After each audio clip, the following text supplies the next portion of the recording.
See a fat and greedy mustache man do weird things for money.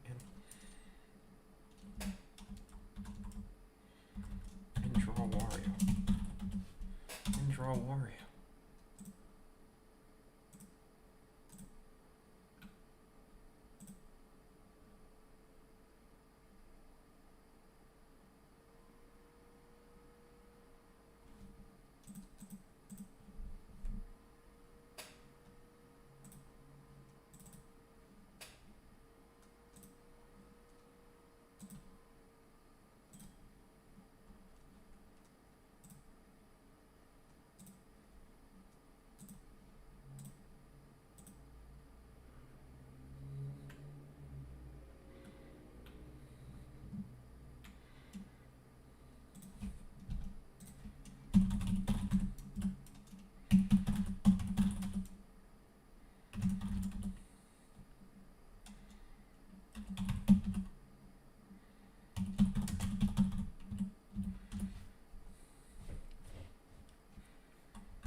Oh, it's starting. Damn.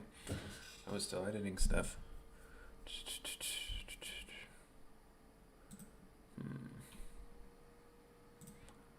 And on.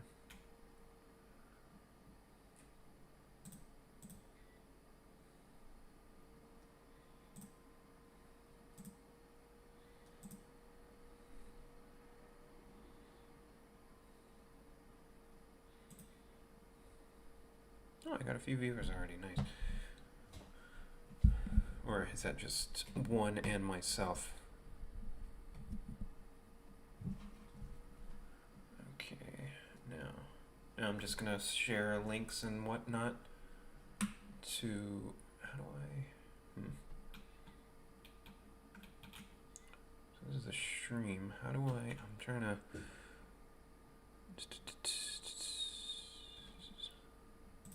I want to see how I could share myself streaming. Like, is there a way to show? Oh, here we go. Oh, trippy. Okay, so now tweet this.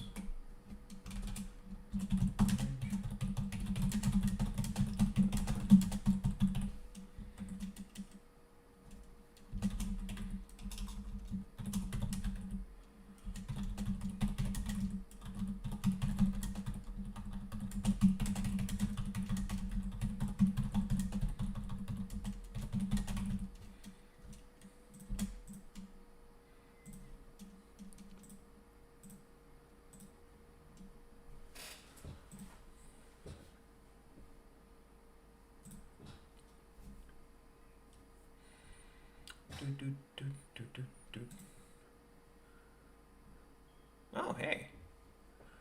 9. Welcome, everybody. Hey. Can you guys hear me good?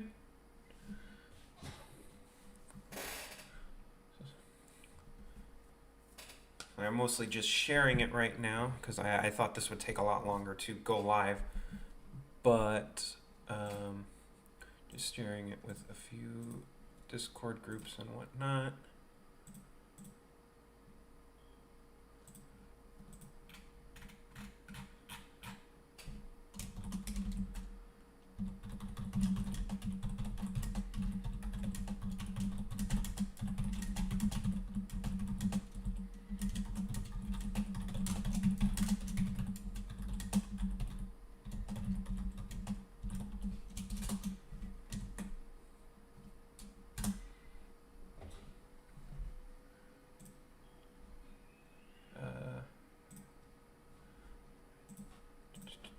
Oh, wow. Hi. I do have a face, yeah. It's not the first time I've shown it. It's not the first time I've shown it. I've done Banjo and Mega Man reactions for Smash Brothers. Okay, let's see. Okay. So, Oh, hey, getting some traffic. Nice. What do you think? Who do you think will win King Kong versus Godzilla? I am a Godzilla fan. However, in the original Kong versus Godzilla, Kong won because he was more popular at the time. Because that was only Godzilla's third movie. Um, I love the meme where it's like a long paragraph of like Godzilla fans saying like, "Oh, Godzilla's totally gonna win," and then with Kong, it's just monkey. Thank you, Sudario. Okay, so here it is. I am here in Flash. Um, first off, first of all, chat, you can hear me, right? I'm assuming you can. Um, oh, nice. Wario's your favorite.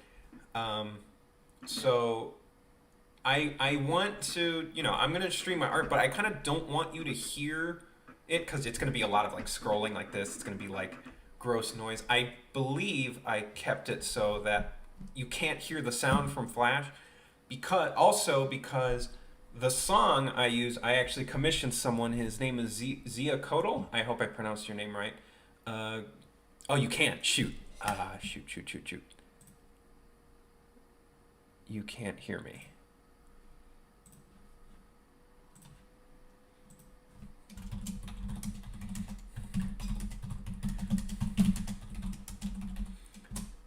Shoot, you can't hear me.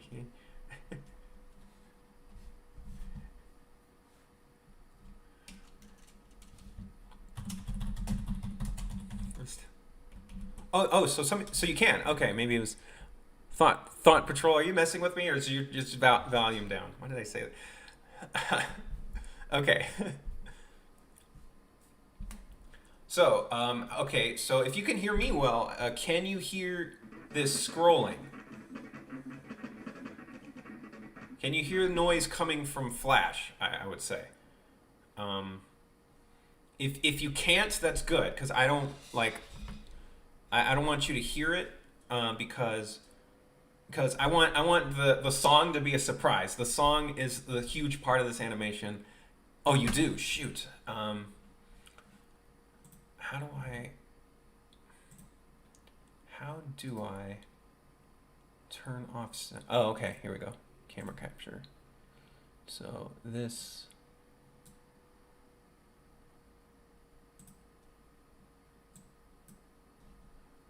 Okay, let's see.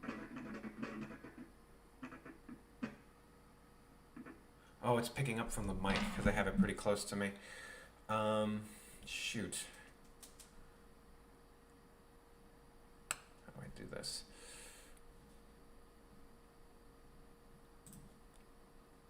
I came from the Undertale. Undertale? I don't think I ever did Undertale. I did Among Us. Shoot. Well, I suppose for now it's fine because I'm not going to be playing the whole music. I'll try and learn how to block out the sound from Flash so you don't hear it. Maybe unhide filters. All right. First stream, if you couldn't tell. Oh, the Mega Man 4 one, huh? That's actually my favorite one that I've done. Okay, so I'll try and adjust my volume here then manually. Try and put it lower so it doesn't get captured on the.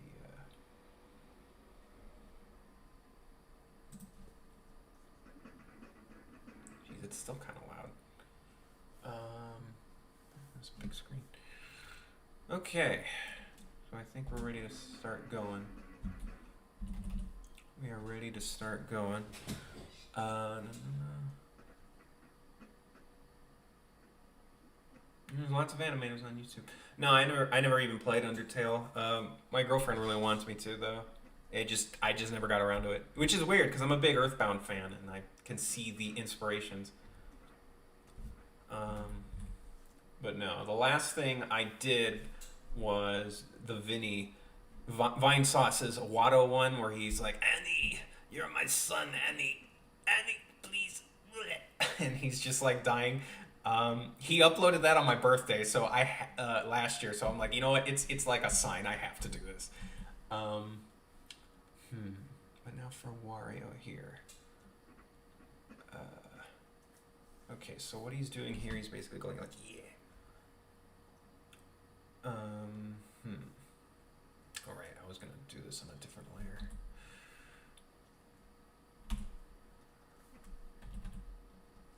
Okay. So I can show how my things are set up. Okay. 77, nice, lucky 7. Not bad. Dun, dun, dun. Yeah, this will be visible.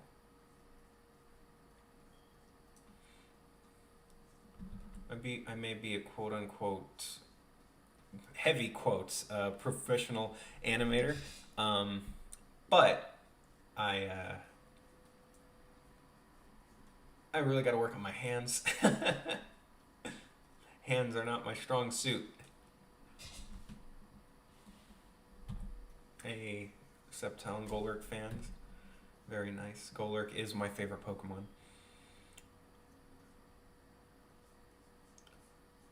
Been a kid gamer, it's been a while since I've seen a notification. Well, don't worry, it'll be more often this year.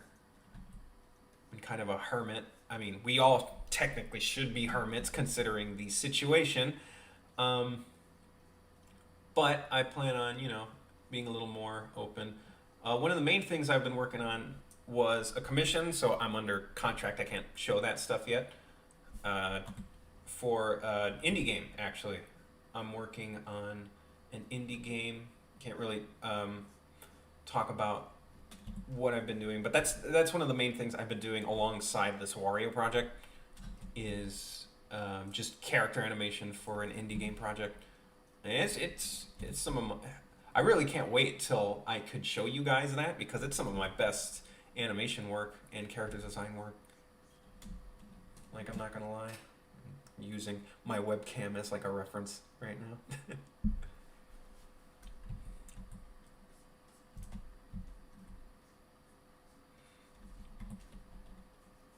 Oh, almost at a hundo.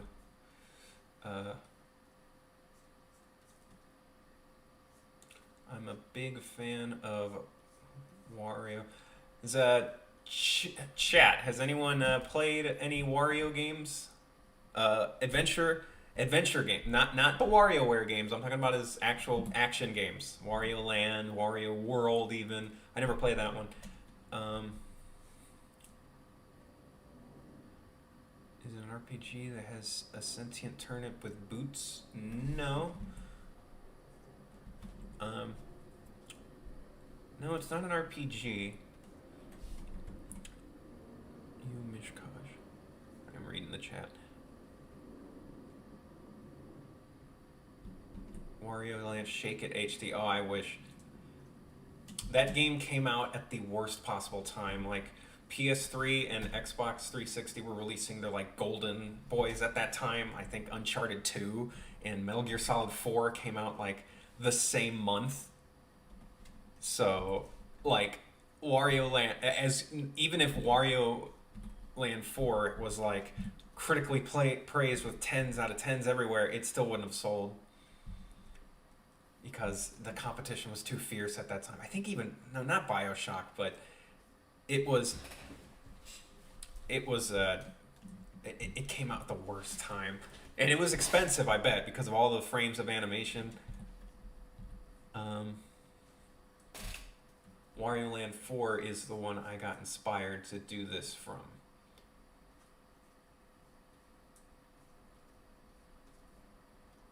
To do this animation thing. I'm seeing some tangents here. Or is it tangents? I always forget. As an artist, I even forget art terms, but one of the most annoying things for you to see is a thing called tangents, is when two lines basically conjoin into an amalgamation, and it's just very unpleasant. Most people don't even notice them, but like when you're drawing, you see it, and it's the worst. Just making sure his head's right.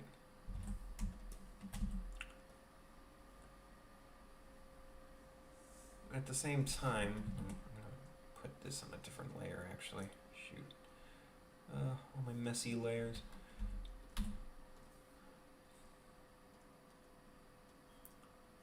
So I don't know if you guys can tell what's going on just by these couple frames, but essentially this whole short is just Wario doing his thing, stealing something that doesn't belong to him and trying to escape said place.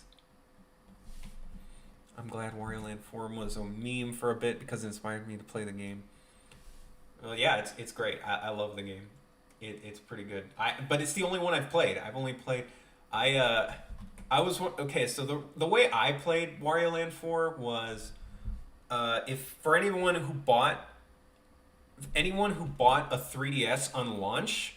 will remember that the 3DS had like one of Nintendo's worst launch windows ever. Like, there was nothing. There was nothing for sale.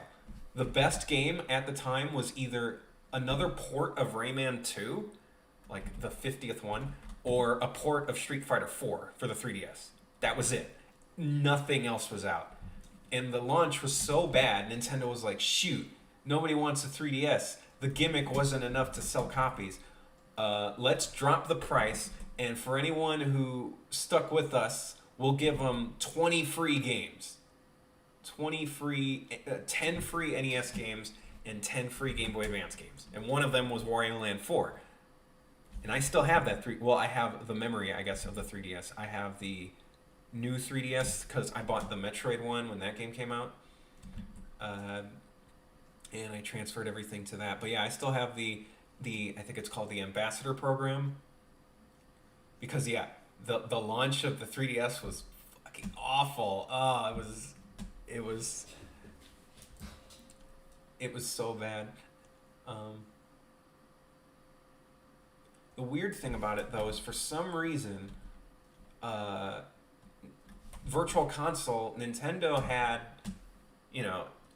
Virtual Console for NES games on the 3DS, but not the Game Boy Advance. You weren't able to buy Game Boy Advance games on the 3DS, even though it was clearly able to run them because it gave us, the Ambassadors, 3DS games. And that always made me... That always made me raise an eyebrow. I was like, why? Like, you could clearly play... I mean, I got to play Metroid Fusion for the first time.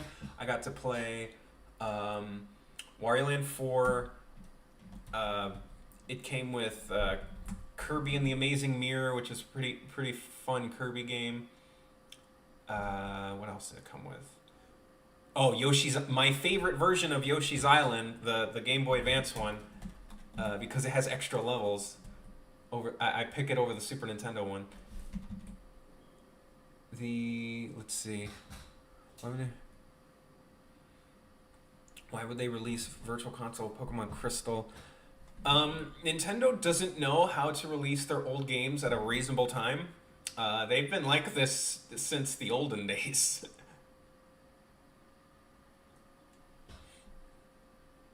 They never ported Virtual Boy. Oh yeah, that's a sting. But I think Nintendo just wants to forget everything about the Virtual Boy. Like they're just like, no, the Virtual Boy didn't happen. But then again, it did make like a joke appearance in Luigi's Mansion, right? It was like the out of all the... Thank you, Space Ace. Thanks for joining. Oh, we got 150. We got the whole set of Pokemon. So every 151. So I expect everyone watching the stream now to name a Pokemon, and hopefully we can name every single one. Because back in my day, there was only 151 Pokemon. No, I'm not a Gen 1er. I'm actually quite the opposite of a Gen 1er. Mewtwo. Oh, me just... it's funny, because Gen 1, when it comes to the decks and the games, it's like Gen 1 is pretty low for me. Scrafty. I'm a Gen 3 baby. Like, as for games, it's Ruby and Sapphire. Ruby is... Oof. I mean, I made an animation of it for a reason. I love Ruby growing up, but when it comes to the set, I think I'm a black and white. I love Gen 5. and I was there, man. Like I remember when Gen 5 first came out. Gen 5 was the very first time where the entire Pokédex got leaked. Like the whole thing. Like everyone knew what every Pokemon looked like before the game came out because they had that massive like leak from the Japanese version of the game, I think, and they had this blurry picture of the entire Pokédex. Even Pokemon that were like not like even available at launch yet. Like they even had like the legend, like the mythicals that you have to do for an event. They even had those already. And like I remember everyone in my high school, showing my age here. Everyone in my high school is like, oh man, these new Pokemon are dumb. They have an ice cream cone. They have a lamp and a candle. What is this? And I'm like, are you kidding me? These are some of the most perfect designs of Pokemon ever. Like being full of brand new Pokemon. Yeah, that's a big one. Lorte, Gen 5, like not having a single old Pokemon was a big deal. Because I remember the reviews at the time were saying like, you know what, some of these Pokemon designs are ugly, but goddamn, I'm so glad I didn't have to see another Zubat. Because you didn't see Zubats, you saw Woobats. But yeah, Gen 5 has some of my favorite designs and my most fun, like when it came to when I played Gen 3 as a kid, the only Pokemon I cared about was Sceptile. I was like, yo, it's a lizard with swords. That's it. Like that's it. It's a lizard with swords. What else could I ask for? It's just so cool. It's fast. It's got swords. Whatever. It's a lizard with swords. It should learn Sacred Sword, honestly, but now. But they don't want Sceptile to be good, apparently. But yeah, Sceptile was pretty much the only Pokemon I really cared about in Gen 3. Like, I like Groudon as a legendary, but he was, from what I remember, Sceptile was the only one I bothered leveling to level 100. And, you know, I played so much of Pokemon Ruby. People love Swampert till it gets hit by Leaf Blade, yep. It's one weakness. But, I mean, people still love Swampert because he is competitively the best one. I mean, there's no doubt. Ground Water is too good of a type.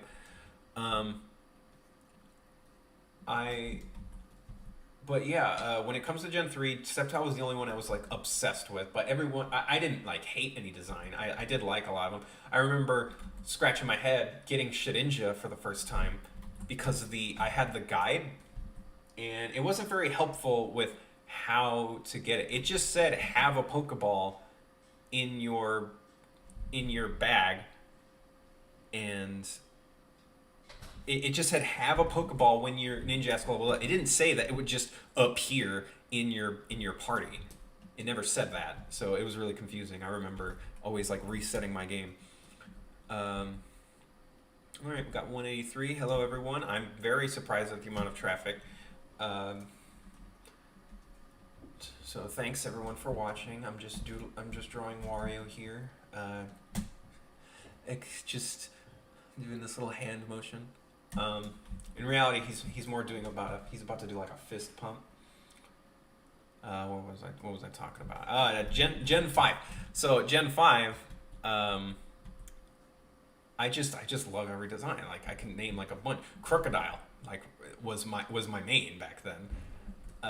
Like it's a crocodile. It's got sunglasses. It's a dark type. It's a dark type. It's just so cool. It's so simple too. It's like, I mean, number one, the only crocodile Pokemon was for alligator at the time, Feraligatr, as my girlfriend once called him because she can't read. But Wario looks like he's taking my money. Well, that's kind of his shtick. Yeah, my girlfriend once, when she was playing Pokemon Go, she saw Feraligatr for the first time. She said Feraligatr. And I was like, it was the most bizarre pronunciation of a Pokemon ever. I love I do too. Rayuniclus? It's apparently pronounced Rayuniclus, which is very odd, but I love that Pokemon, especially in competitive because I use stored power. stored power Reuniclus with Magic Guard, and as long as you get rid of their Dark type, it pretty much eats through everything. Reuniclus is so rad. Oh, wait, wrong thing. Reuniclus.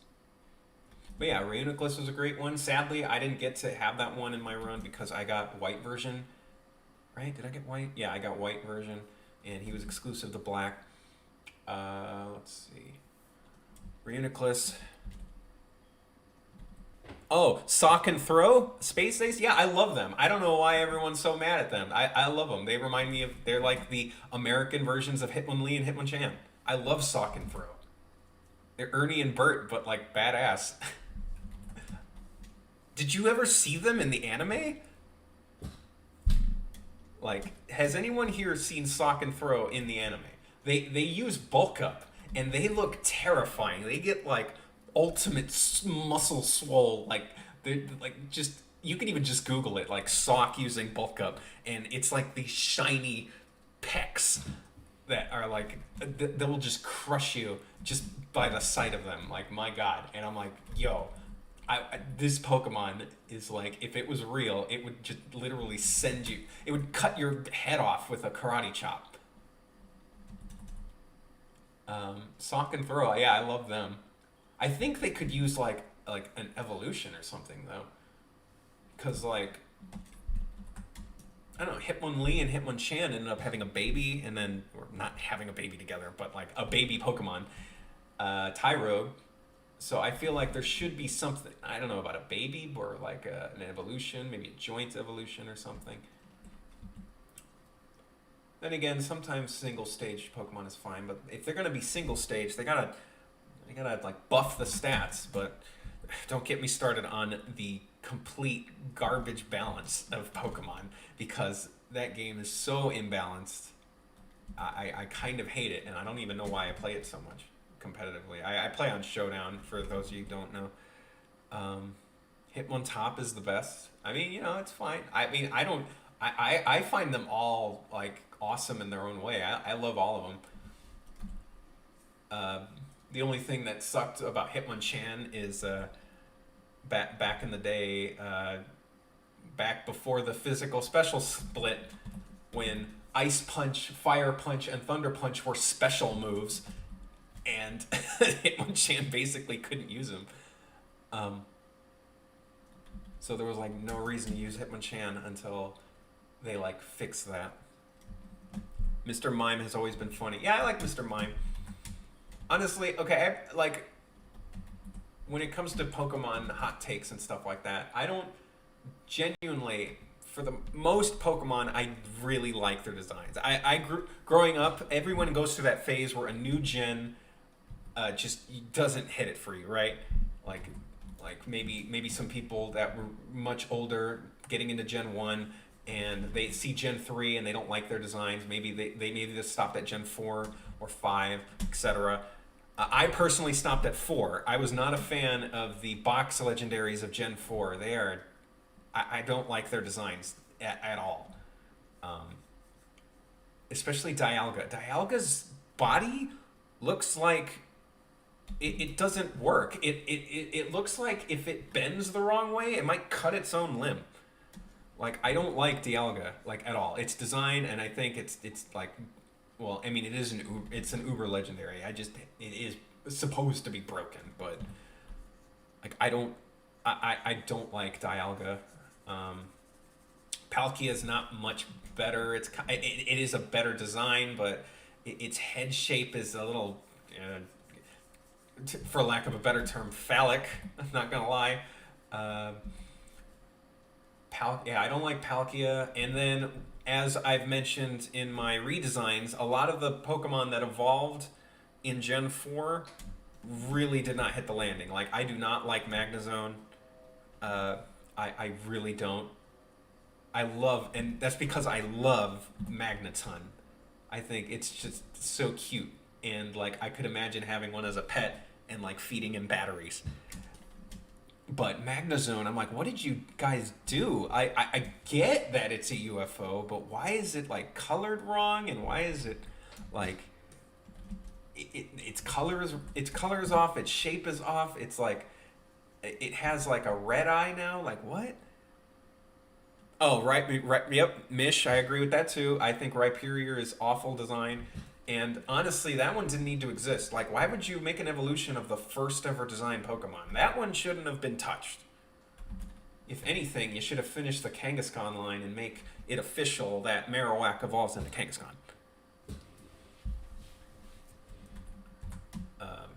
Yeah, but I don't like Rhyperior. I did a redesign of Dusknoir. I don't dislike Dusknoir as much as my roommate. My roommate loves Dusclops and thinks Dusknoir is such a weak design.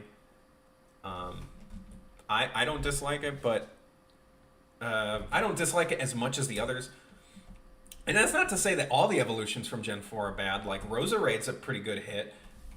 Everything that evolved from Gen 2 is a good Pokemon. Like if it evolved from a Pokemon that's from Gen 2, it's a good design. Like Gliscor. Not Gallade, he's Gen 3. Gliscor, Yanmega, Mamoswine,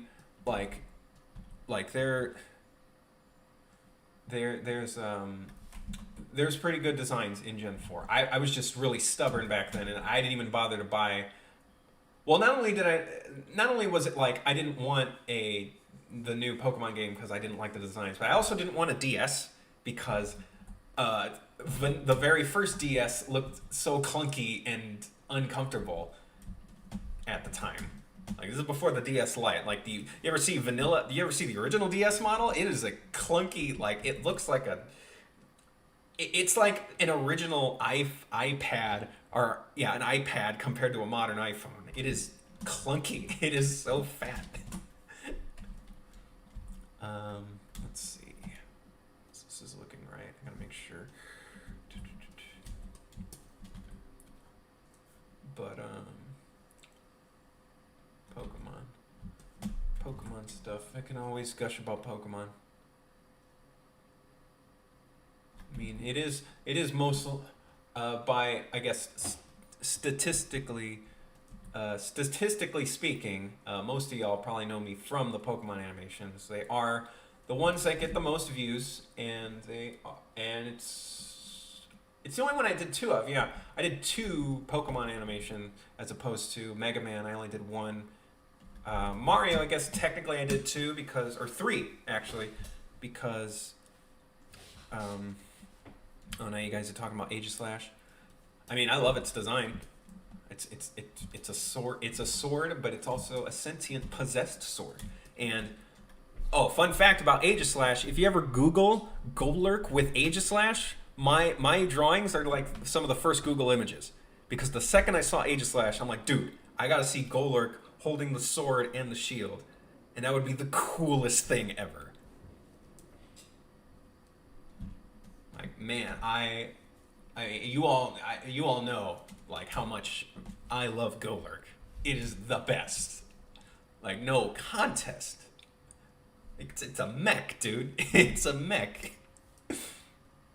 It's just a big death robot, sentient ghost death robot. Like, and it's funny because I wasn't even obsessed with Golurk until Gen 6, actually, because I didn't know it could learn fly. I didn't know it could fly, and I was like, whoa, wait a minute. Hold on there, Chief. You're telling me that this giant death robot can also fly? Like, screw flying on a bird. Like, anyone can fly on a bird. Even Banjo-Kazooie flies with a bird. I've seen that. Flying on a giant robot, like Iron Giant, one of my favorite movies, by the way. Flying giant robot, yes, give me. And it's a ghost type and a ground type, my two favorite types. Like, come on, man. Like, there's no contest. I don't even think Game Freak can top it. They haven't yet. Like, they haven't topped it, in my opinion. They still... And he was designed by an American. He was designed by the current art director. What was his name? It's something Turner. the current art director of the Pokemon game, the Pokemon Sword and Shield,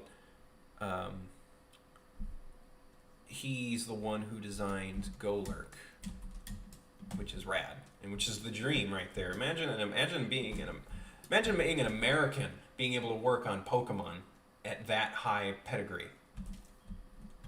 James Turner, there we go, James.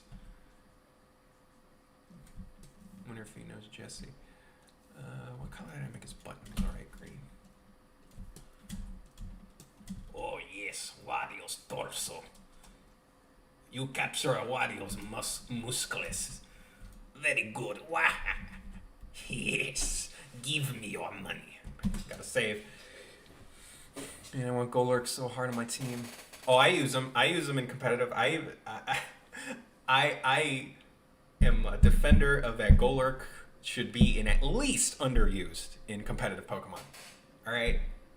No single Pokemon in the entire game can safely switch in to a banded Poltergeist or a banded Close Combat. Not a single one. There is no normal Ghost type Pokemon yet, so nothing can switch in. The only thing is Mandibuzz, and I run Trick. So if you switch in your Mandibuzz, I'm giving your Mandibuzz a choice band, and he's screwed. He can't support anymore. I actually like some of the Gen 8 Pokemon. I will admit, I can't... I feel like this is going to come out one day. When it comes to Gen 8, I think the Dex is amazing, except the starters. And not even the starters, the final evolutions. Rillaboom is fine. I think Rillaboom is fine. Cinderace. I cannot stand that Pokemon. I can't. I hate it so much. I hate Cinderace so much. Like, no joke. Like, it's probably one of my least favorite designs, like, of all Pokemon. You have to pause really. Are you going to make a secret frame, like writing? Secret frame? Maybe. I can always throw one in there. I mean, the big secrets I usually, when it comes to like hiding Easter eggs, I usually put them in like the background. Like, for example, I don't think anyone caught this, but in my come on, Flash, quit. Flash tends to lose. What do you call it? Hotkey. What was I saying? The Vine Sauce Dr. Mario one. Nobody pointed this out, but his diploma in the background has his own signature from the Mario Tennis commercial. So it's supposed to be a joke, as like Dr. Mario didn't really earn his doctorate; he just signed it himself. So yeah, don't go to Dr. Mario or Dr. Amigo for that matter. Joel, this is your dad, Joel. Are you being a good boy on your stream? What happened in the middle evolutions? Just reading chat. New type for Pokemon, Space Ace. Most people thought of sounds back when Exploud was a thing, but I don't know. I don't want them to have a new type. I want them to fix their type chart right now. I was even thinking, like, after I finish this animation, I would make a full video on how I would change the type chart. Let's see, Wario, and he's gonna. So I need a fist. How I would change the type chart. Number 1, make ice resist flying. Anyone have any thoughts on that? Magic type. Well, I guess fairy is technically magic type. Yeah, ice type is terrible. Ice type is the worst type to be. It has 1 resistance. It needs a buff.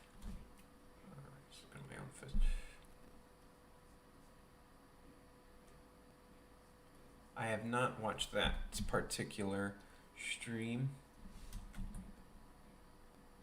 The thing is, I mostly watch Vinny's streams on YouTube. I barely go. I don't go on Twitch as much as I should. I mean, as you can tell, I mean, you know, I guess I don't know. Is the norm streaming on Twitch? I only streamed on YouTube because it's like I already have a YouTube. I already have like a following. No, that's not how the thumb would be. I already have like a following here, so it's like it would be, you know, it would make more sense to stream on YouTube since you guys are already here.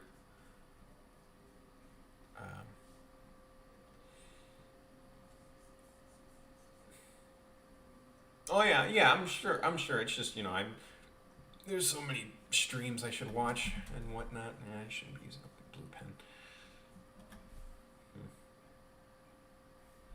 I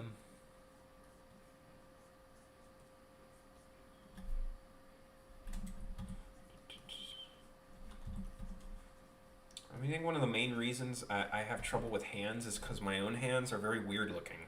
I have very long, bony fingers. Get that from my mom. She would always when she get mad, she would always do this.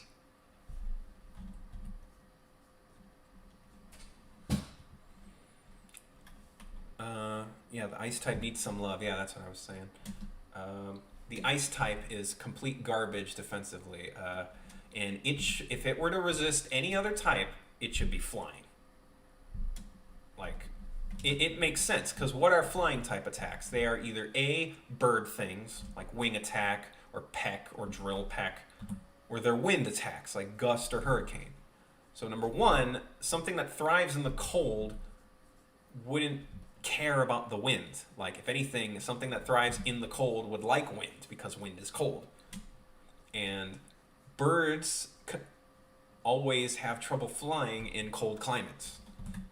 I mean, that's literally why they migrate.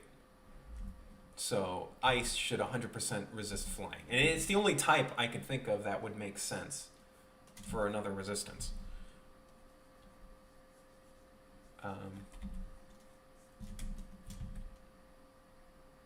Yeah. And most flying types can learn Heat Wave anyway, so it's not even that much of a nerf to them. Penguins don't fly. Yeah. Penguins are water type. Heck, I used to argue that water shouldn't resist ice, because it's like, you're a fish. How are you going to resist a blizzard if you're in the water that could potentially freeze? I mean, you could make the argument like fish and just aquatic creatures are more resistant to cold and ice, and because ice magic is like technically a version of water, so I mean, fine. Even though water type is busted as heck, I can at least understand that water resisting ice, but water resisting ice. But flying being weak to ice makes sense, but ice resisting flying makes equal sense. So why not just give it to them? I want a Pokemon game where you could play as Team Rocket or the antagonist. See, the thing is, Nintendo and Pokemon need everyone to be good and family friendly and part of society, so they're not going to let us do that. Pokemon Mafia coming to you from... You have to be good little boys and girls, like Sakurai says so. Good little boys. Good boys and girls, that's how he said it. Good children. I mean, that's the gist of it. I doubt Pokemon will go that deep with... Like, heck, it's even hard to find, like, AAA games in general where you play as the villain. Like, even... Like, the closest thing will be, like, anti-hero or misunderstood. But, like, someone who just actually does bad, they usually end up in a bad ending and losing.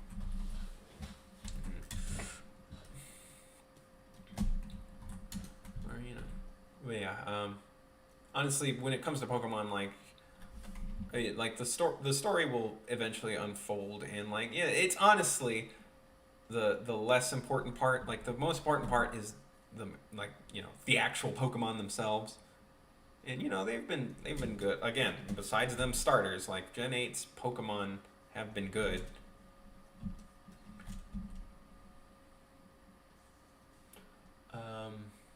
and of course the graphics. But I don't think you came here in the stream to hear yet another person talk about how disappointing Sword and Shield were as a game. Because I mean that's beating a dead Mudsdale.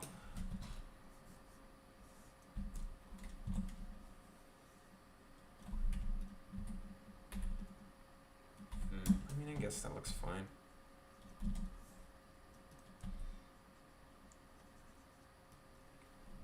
I was watching one of my close friends' art stream, which kind of inspired me to start my own, and he said of how pointless it is to be a perfectionist when it comes to animation.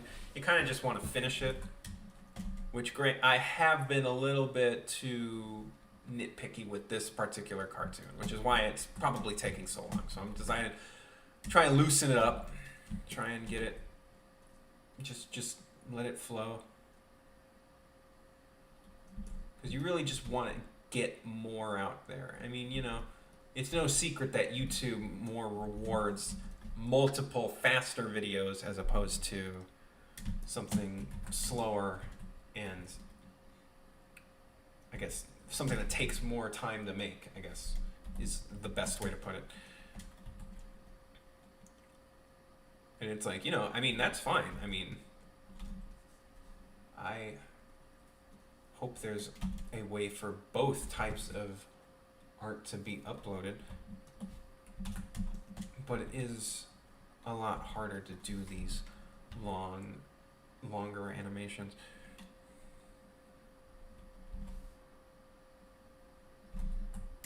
Let's see. The size of his fist, good lord. Under.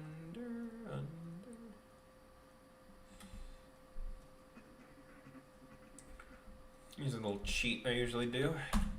I only drew 2 frames, right? So if I just turn it,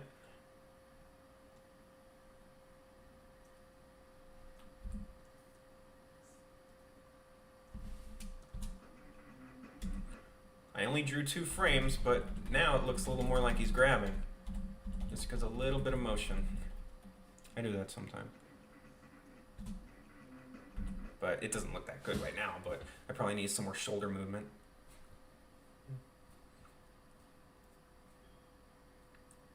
Or maybe head movement. Head and body movement, I'm not sure.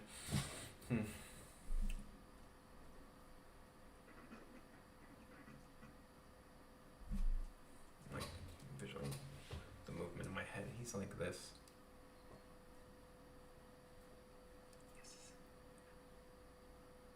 I guess the torso doesn't move much, so.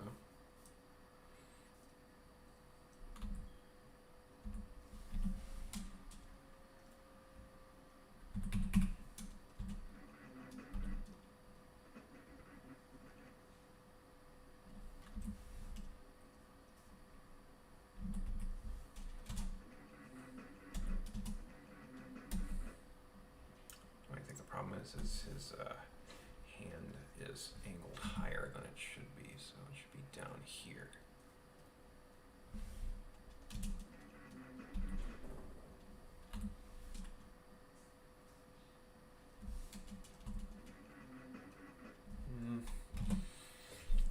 Trying. The music in X and Y is really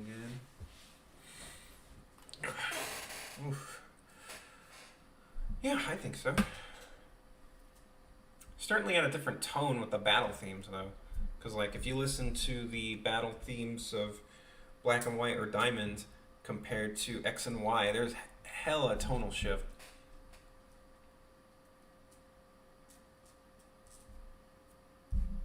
My main problem with X and Y is because it was, like, so easy. Like, good lord. It is the easiest game, like, by a country mile. Like, they give you a Mega Pokemon, they give you 2 starters, they give you Mega Pokemon, like, after only, what, the 3rd, 4th gym? The Elite Four only have 4 Pokemon each, and there's not even a rematch. So I can't even, and the Elite Four song from X and Y is great, but you can't enjoy it because you basically sweep their team in, like, 2 hits. Oh, I'm at 300. Nice. Thanks everyone for watching. Um, was not expecting this.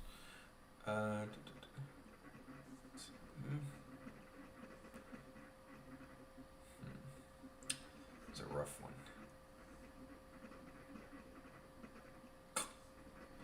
See, I got also for anyone who wants to be an animator, don't be like me. Actually, board your damn scenes, because I tend to go. I'm not doing it correctly. I should just leave it at that. I'm kind of making up these scenes as they go on. A lot of the scenes earlier I did actually board and think about, but it's really hard, especially since I'm doing it to the music, to get it right.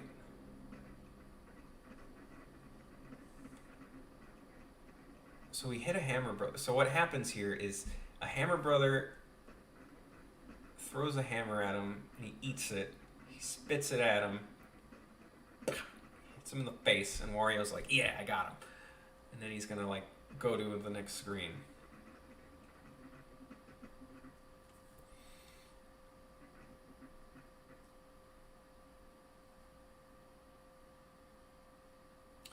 Metroid Prime 4. I'm a big Metroid fan, and it's actually surprising that I have not made a Metroid animation yet, but I am a big Metroid fan, and the less I think about Metroid Prime 4, the more comfortable I am. It's just like, no, it's fine, just take your time. We're good, right? It'll come. Please. I just, honestly, it's like, I'm more worried about a No Man's Sky than it getting canceled. I'd rather it be canceled than have a game that comes out that's not good. Like, real talk. I would be just completely hurt. I would be truly hurt if we got a Metroid game and it was just boring. You know? It was boring.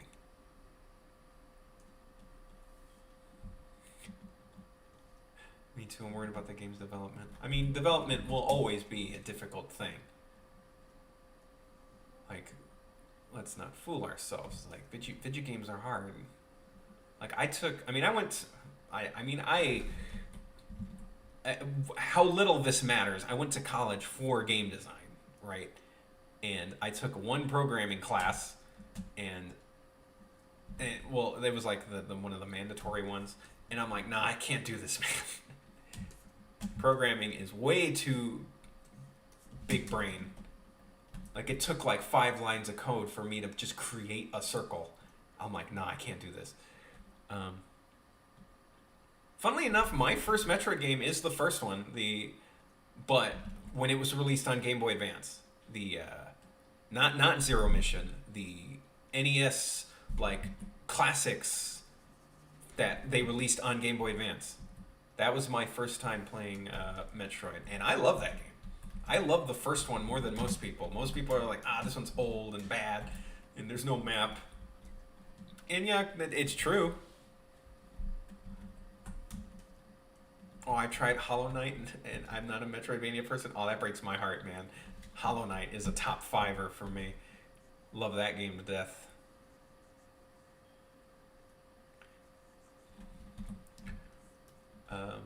Yeah, I love the first one, mostly because it's like,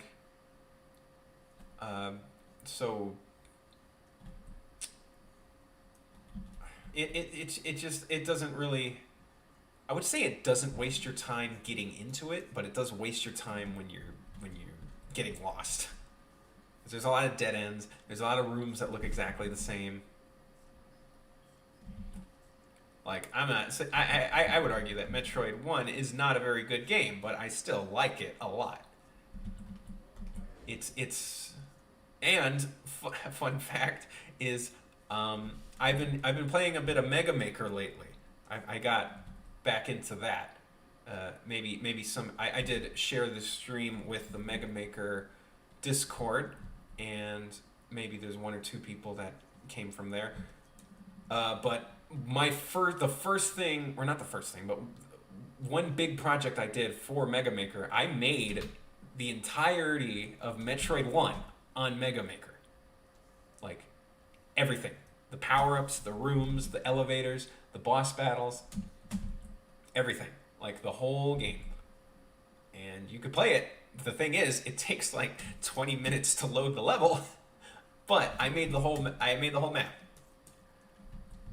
And it was cool, like trying to think of ways how this particular Mega Man enemy can be a Metroid character. The only thing I wish you could do is set the amount of hits an enemy can take in Mega Maker, but I guess that would be, that's not on the top of their priority list when it comes to updates. Well, I mean, that's the thing. I like getting lost in a game. Getting lost, it's like, you think less of it like, oh, this sucks. Think of it more as like, okay, this is the challenge the game is giving me. Like, no, like, you don't get lost in a Mario game. You don't get lost in like a fighting game. Like, the challenge of a Mario game is, can you make this jump? Can you make it to the end with the tools the developer has given you? But the challenge of a Metroidvania is not like, oh, you can always make it somewhere. The objective is to find it.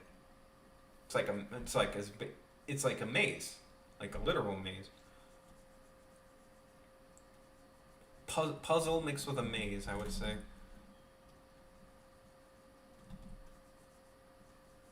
I shouldn't draw the W by hand, because I have a shape for it. But I like getting lost in games. It makes it feel like, it makes me feel like, okay, if I go, I have not played A Hat in Time. I should. I love classic platform.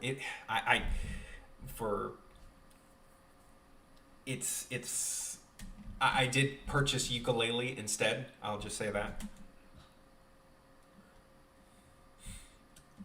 Well, I mean, that's the thing. Like, how long you get lost is all based on how well what makes a good Metroidvania is whether or not you could tell you're going the right way or not. Like, if you, like, which is why I like Hollow Knight so much, because it's very clear when you can't go in a certain direction. Like, there's one of the first times you have to quote unquote backtrack is when before the entrance to Green Path, there's this big enemy that you cannot hurt. There's no way to hurt him. It's the only thing blocking your path, but you can't hurt him. But then you beat the first boss, the giant knight thing, and then you get the laser blast, the soul blast, and then it shows you the exact same enemy that you couldn't defeat before is now specifically damaged by that attack.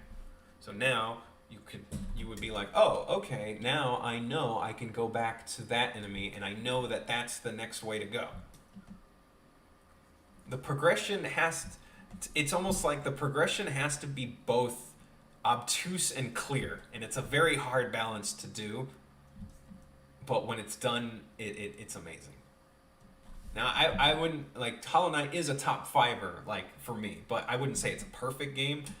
There are some areas in that game that are, like, obtuse for no reason. I don't know why they made for anyone who's played it, you guys know the Hive? I'm trying to find the Monarch Wings. Yeah, so if you, I could give you tips, but they are in the Mantis Village.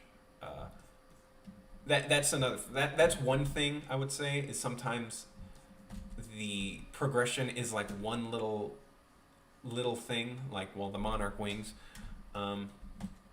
It's kind of hard to find. But yeah, the Hive. I was talking about the Hive. So the Hive is like, there's only 2 entrances to it, and they're both secret. and like there's like no reason for them to be secret. It's not like the thing you get in the hive is that great anyway. It seems like the atmosphere is built up for the hive. Like you could see the bees everywhere in the background. You could hear them. You could see parts of the hive. But for some reason, they hid the entrance underneath, like this very nondescript cave. Like there's no reason for them to hide that entrance. Like if anything, the thing is, they should have hid the entrance to the sewers better. That's what should have been a secret. Like that one, you obviously know where it is because it's a key. It's like there's clearly a locked door. But if anything, how they should have. Are you the guy who made that cool Golurk? Yes, I am. I did Golurk. We were just talking about Golurk. Yeah, I love. Deep Nest. Oh, I have arachnophobia, so Deep Nest really screwed with me. All right, I literally need someone to watch with me or to be in the room with me in order for me to go through Deep Nest. I can't. I'm a wuss when it comes to this. I'd be less afraid if someone held an actual pistol to my head than seeing a big spider. All right, that's what irrational fear does to you. Deep Nest, yeah, no thanks. Spiders, no. Spiders are banned. They're banished. I want them to not, just, no. Dung Defender, oh, I love him. He's such a good boy. He's like the nicest character. Yeah, some of the parts in Hollow Knight I love. The only parts I don't like is let's see. Well, the fact that Deep Nest didn't have a boss, it had the secret boss Nosk, which was a bit underwhelming. Like the atmosphere of it was great, the build-up was great, and then it turns out to be kind of a basic boss. Why do beehive levels annoy me? Yo, Donkey Kong Country 2 is actually my number 3 favorite game. No, 2. I always mix it up with Banjo-Kazooie. But it's my number 2 favorite game, and I love the beehive levels. It's my favorite song in the soundtrack, dude. Flight of the Zinger is so weird, and I love it. It's such a weird song. Oh, Smash Brothers. I'm surprised. I'm glad I'm getting a lot of discussion here. You know, I'm a bit of a chatterbox, but when it comes to Fighter Pass, there's no predicting, man. Like I made a moveset video in case you haven't seen that.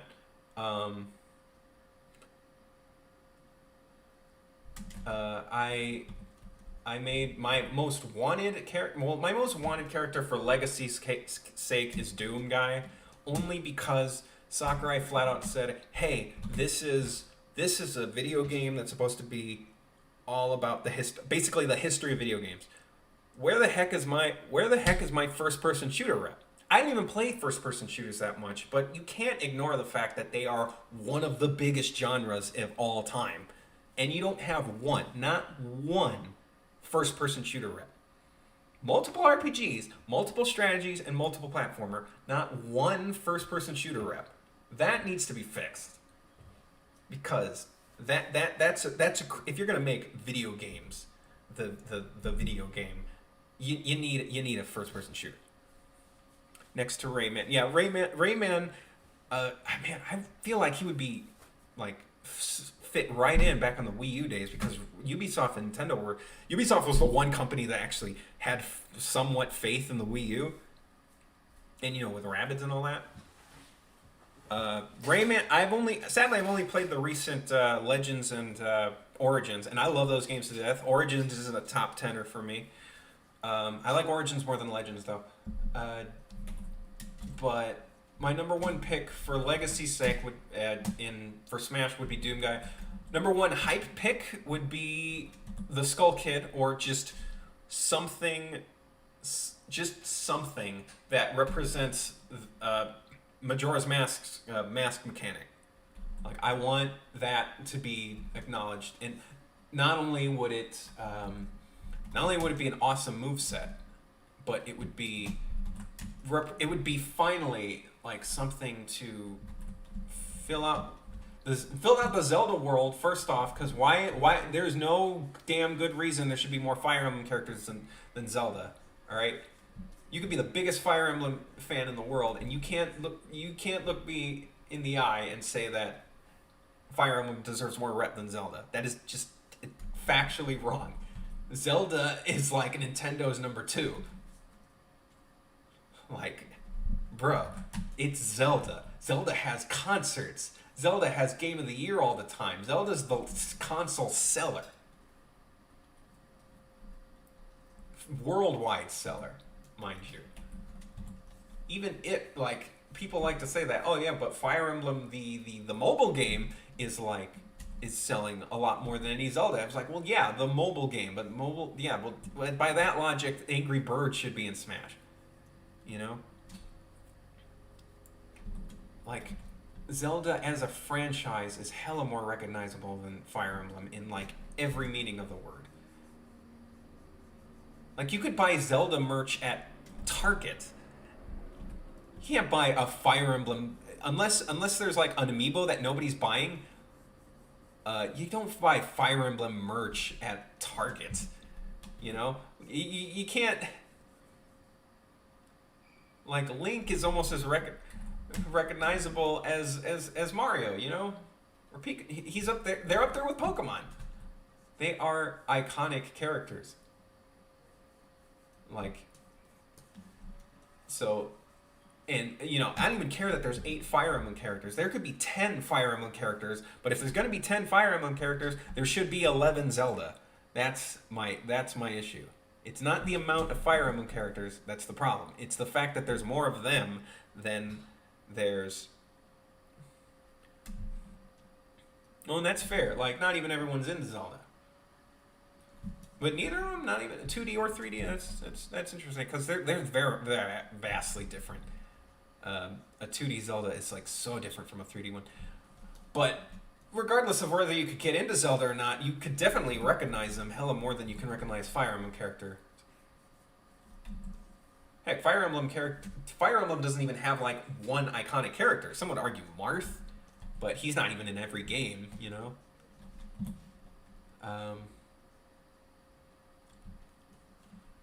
Music is really good, you know?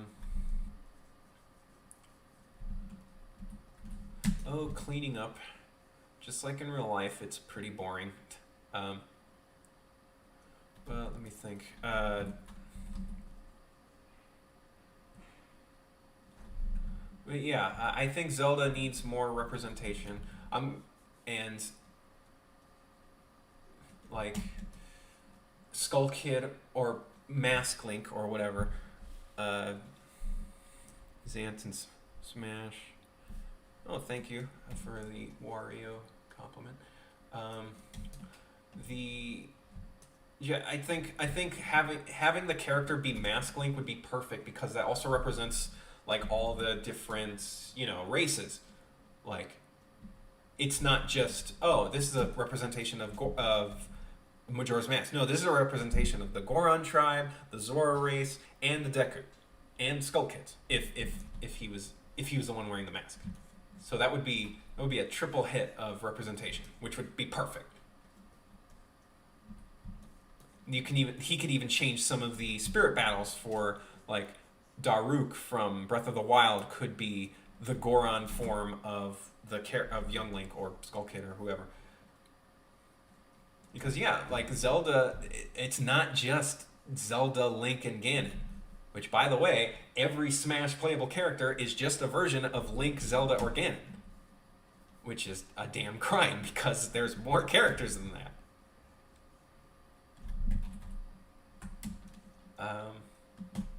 I'm not even the big Zelda guy. My brother's the Zelda collector. He has every game. Except the CDI games, of course.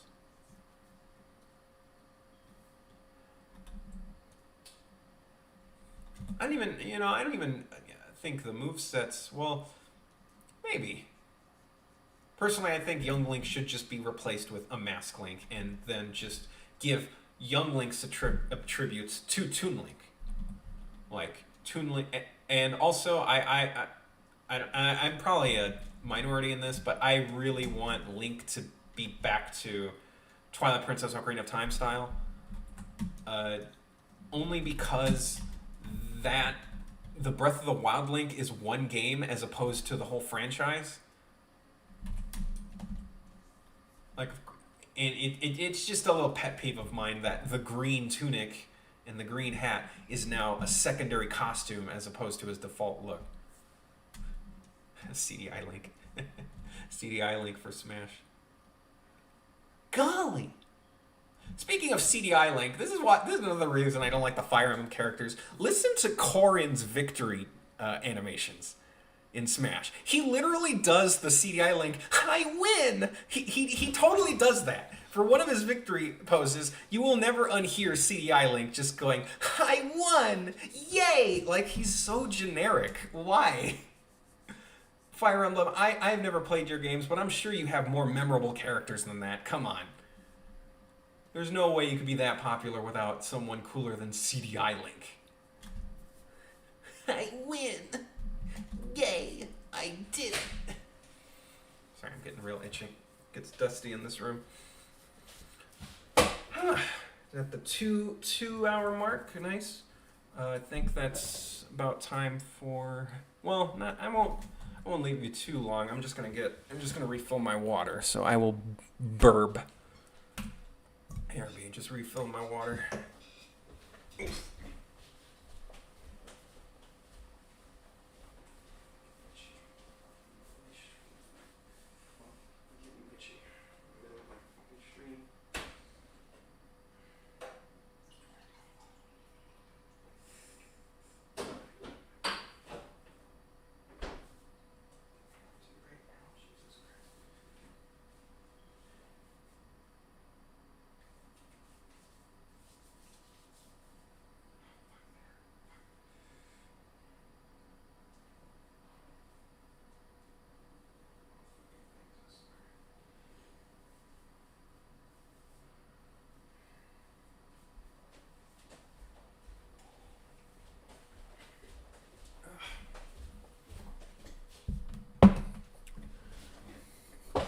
Trying GBA one.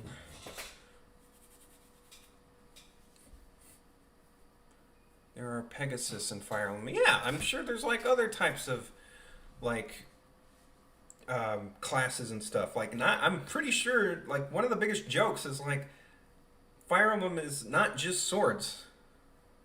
Like wasn't there an archer? Wasn't one of the main characters an archer in the GameCube one with Ike? And there was let's see. I'm pretty sure like there's like thieves and magicians and all sorts of characters in Fire Emblem, but like half of the cast is the same in Smash. I don't get it. Oh, I'm at 400. Nice.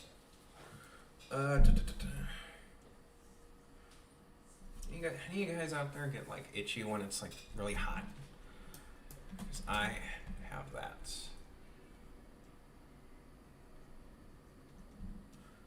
Yeah, that's why Robin is the coolest Fire Emblem character in Smash. Even if they're a generic protagonist, they feel like they have character. They seem like a wise ass almost. Their skills are completely different. They're practically a zoner. Axe user, yeah.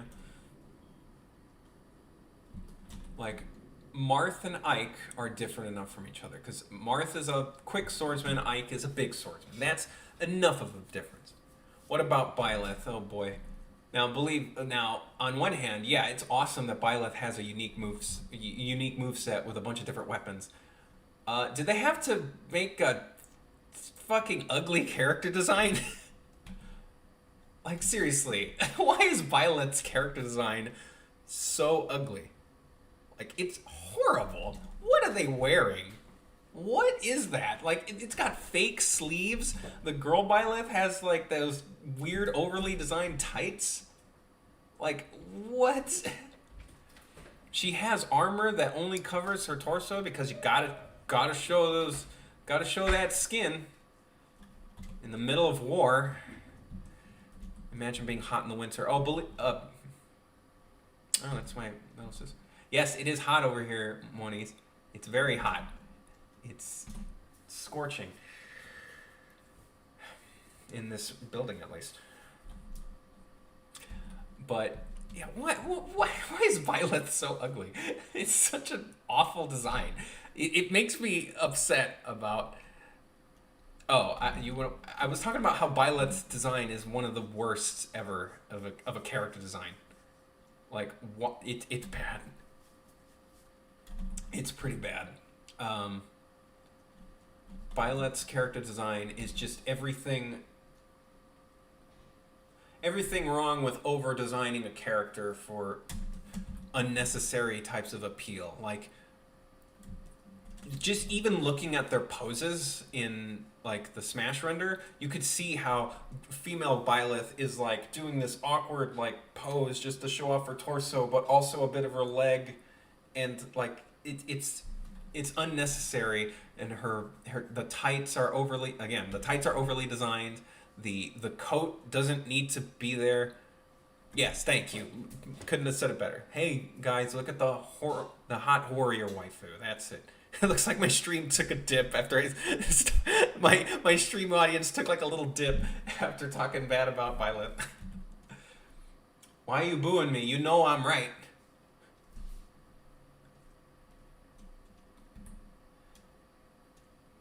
Violet's character design, yeah, it's just really bad.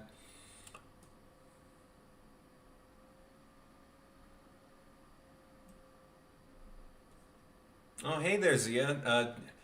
Zia is in chat, the one who actually made the song. So you're more than welcome to plug your channel, or maybe I'll just maybe you could send me a link to either your channel or was it SoundCloud, and I could put it in chat.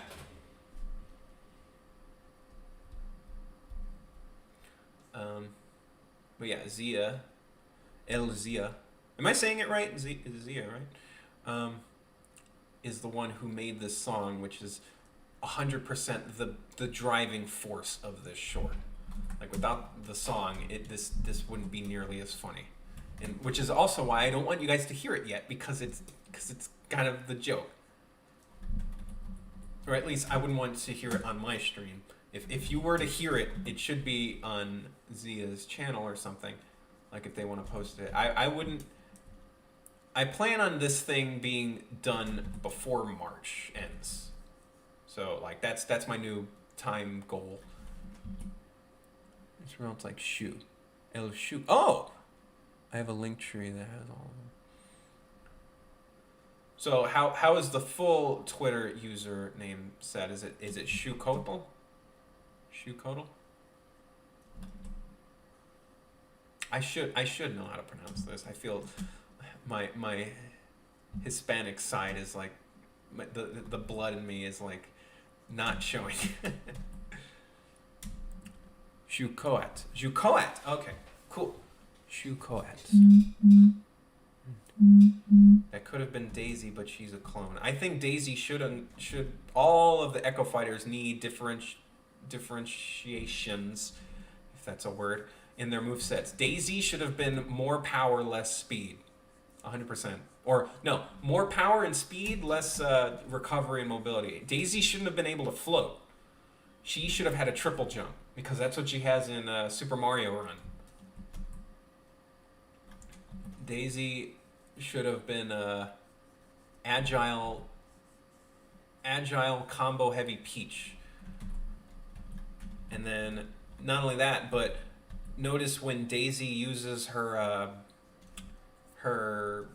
smash attacks, her sports things, I'm really mad that they didn't fix Daisy's animations to have her better like poise. Because when Peach is hitting that golf club, she like looks awkward. So when Daisy uses the golf club, she should have really good form, and that goes for all of them.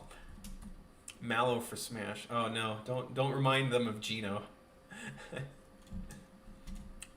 I'll be on. I think I made the poll earlier this last year. Is like I personally don't understand the Mario RPG hype. Or not that I don't understand it. It's just I haven't I haven't played it as much. Like the my one true Mario RPG will always be Thousand Year Door. Like that's. Oh, what do you think as Paper Mario as a character? That's a good question because I was thinking of making a moveset video for that. The problem is Nintendo doesn't like classic Paper Mario anymore, so my moveset would have definitely used partners in his moveset. And I don't think Nintendo likes the idea of partners, especially if they're recognizable. Like I thought, his forward smash would obviously be the hammer.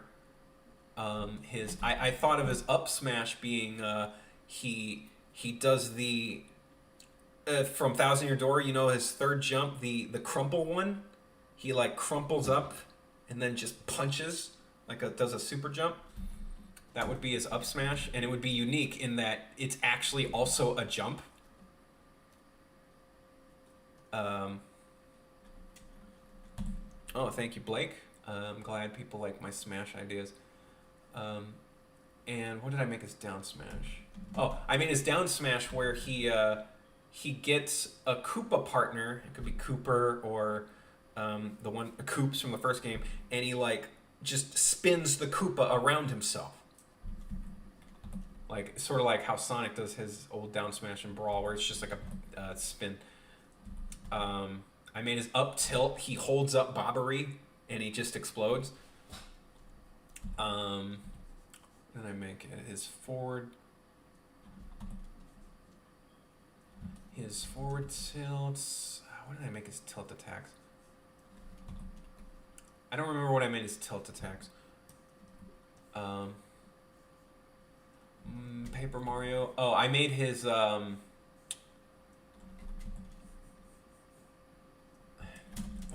I made his special move. What did I make his special moves? I know I made his animation for dodging. Vivian would be just like Shadow Cloak real quick. He would be shielding, and then the second you do the dodge animation, Vivian just comes out and just like teleports you, and that would be the animation of their dodge.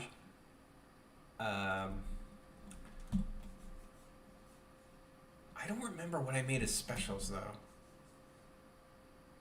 Like I usually write these down. Honestly, Paper Mario is like a hard one because I really think Mario needs a fix to his moveset. Like I feel like he doesn't represent Mario very well. Like I think if we're gonna have it gets weird. Anyone notice, out of all the characters in Smash Brothers, the ones that represent their franchise the least is Mario. Like, Bowser has that weird dinosaur roars. Luigi is, kind of a weird one. I have, Lorte. I've played the first Mario and Luigi, and I've played Bowser's Inside Story, which I love. But, Luigi's kind of close. But Luigi didn't really have character back in Melee, and the moveset still seems to be based on that.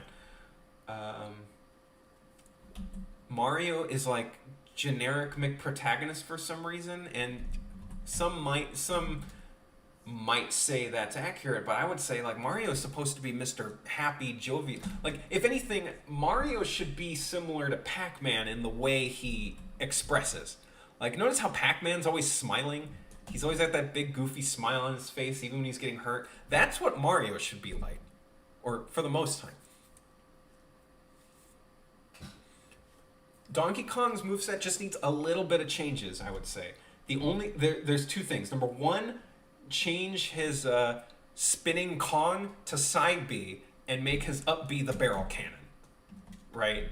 Because that one's too obvious. It should be the barrel cannon. And number two, make it so you're able to jump out of his roll, his dash attack. And those two changes would make Donkey Kong feel 100% more like Donkey Kong Country. That's all you would need. He would have a unique gimmick in where he can cancel his dash attack into a jump and still do a combo off of it. Like, and Diddy Kong would be able to do that too. It would be like a Donkey Kong Country unique thing. I would think. Oh, and if side B was spinning Kong, I would make it so Donkey Kong's down smash, you know, the one where he hits his fists. I would say that move should bury like Mr. Game & Watch. Because, you know, why not? Like, Donkey Kong should totally have a berry move, and it just seems funny. And if you get rid of, Donkey Kong's headbutt, then maybe his headbutt can be transferred into a down throw. So him and K. Rool are similar in that regard, where both of their down throws bury. Are these lines all clean? I think they're all clean. I forgot his ear. But yeah, Donkey Kong should have a fix to his moveset. Mario, I think, just needs more of an attitude adjustment and some fixes. Like, I think, well, number one, okay, why does he still have Flood? Why does Mario still have Flood? Be honest with me. Why? I got it on the Wii game, made sense because Sunshine was technically new at the time and Galaxy wasn't even out yet. So that was the latest Mario game. I get it. Why does he still have him? It's the most unorthodox move for a character that's supposed to be basic. He doesn't need it. And it's not even that good of a move. If anything, Flood should be an item. Flood should work like that jetpack item from, what is it? Pilot Wings? You know, the jetpack thing from Pilot Wings. That's what Flood should be. It should be an item. Yeah, Mario, get rid of it. I mean, like, you don't need it. It doesn't do any damage. It's so goofy. It doesn't make any sense. I think Mario should get rid of Flood. He should use Cappy as a side B. He should use Cappy as a side B. No, yes, Cappy should be the side B, and the down B should be the cape. But he shouldn't just swing it. Like, it's so weird. He just grabs it and, like, swings it. Like, he doesn't even wear it. What he should do the spin jump from Mario World as his down B. And it does the same animation, too. He does the, Michael Jackson spin. Like, and you even hear the sound effect.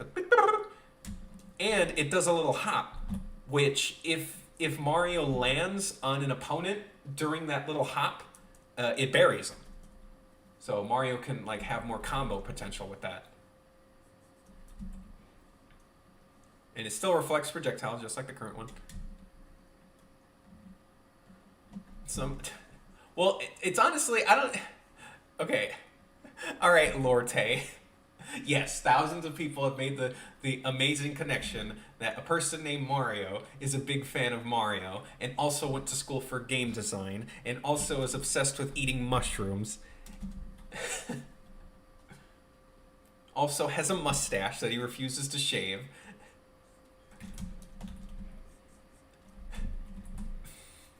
There's a lot of weird coincidences, right? I am a big Mario fan. I mean, yeah, I dressed up as Mario. Yes, I did.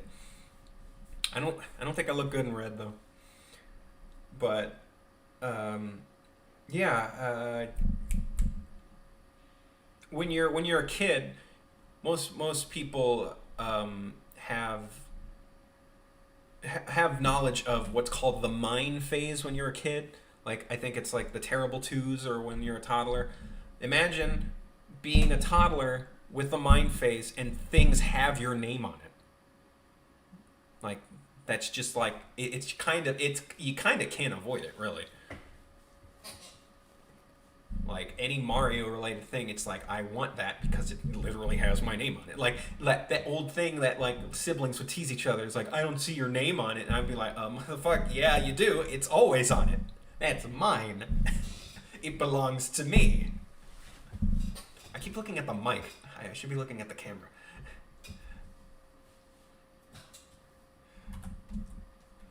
Um, but yeah, I think that's one of the main reasons I like Mario. But green is my favorite color, and I'm also the younger brother out of the brothers. So you'd think I'd like Luigi more, but who cares about Luigi? You ever think Mario dyes his mustache? No, I think he dyes his hair. His hair is supposed to be black.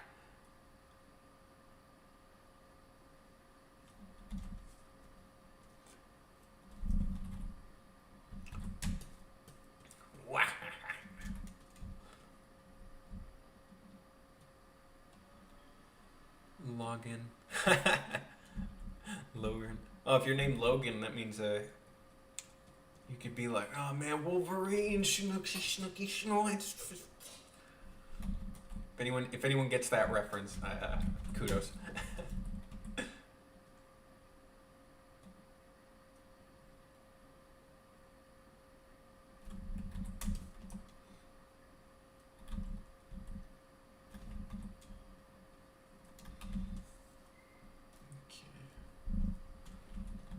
What else would I change about Mario? Oh, that's awesome. That's so cool. See, at least Logan's actually like a cool name. Um, like I had a friend or like a friend around the high school, and when they had their kid, I think they named their kid Raiden from Metal Gear Solid. I don't know if that's a blessing or a curse.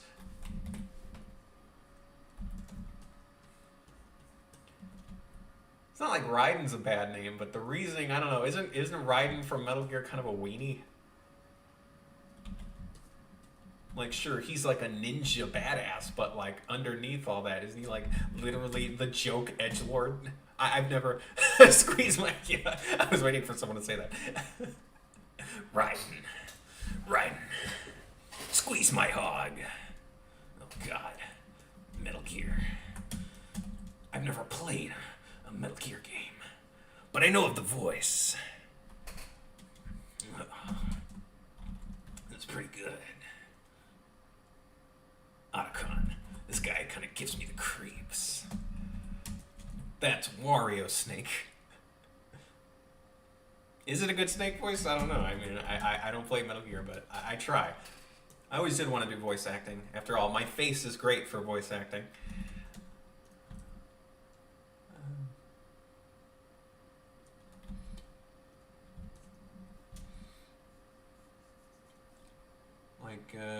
The only voice I've ever did for my cartoons was the one I did with my brother, the one about the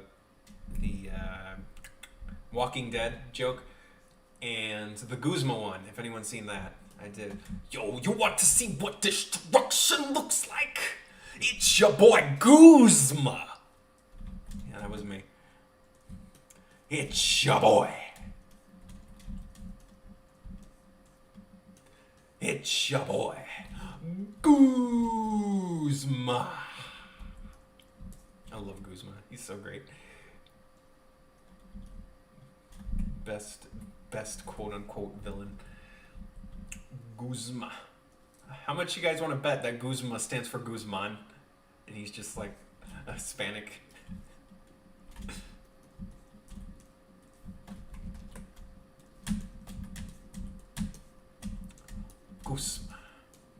Guzman. Hey, oh shoot. 464. My lucky number. Oh, there's another similarity with me and Mario. My birthday is June 4th, 6-4. So there's another thing that kind of drew my fate with Tinento.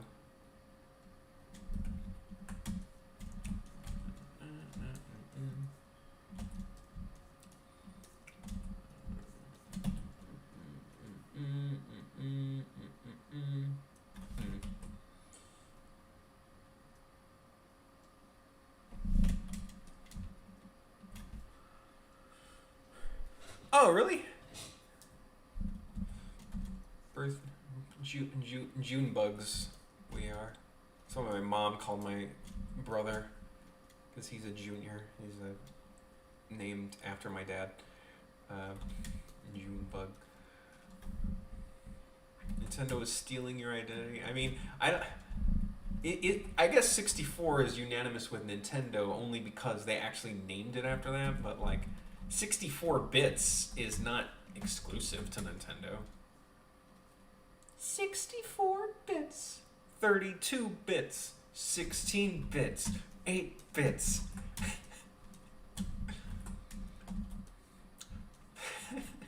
I just start degrading in quality. We're at 470 here. I'm just gonna check some peeps.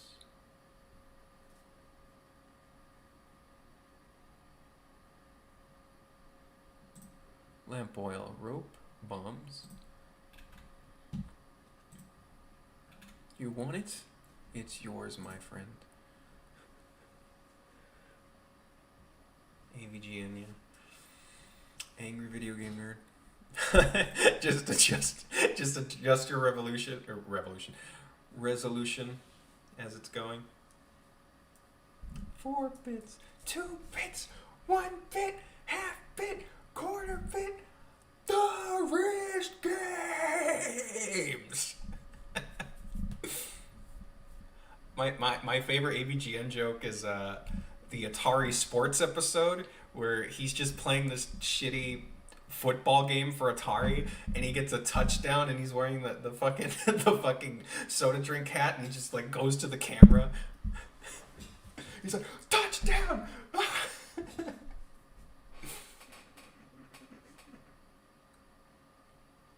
Now for a weenie tween.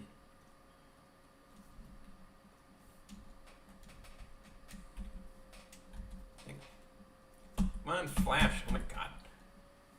Always gotta... Every time I save, I swear, Flash always forgets it has hotkeys.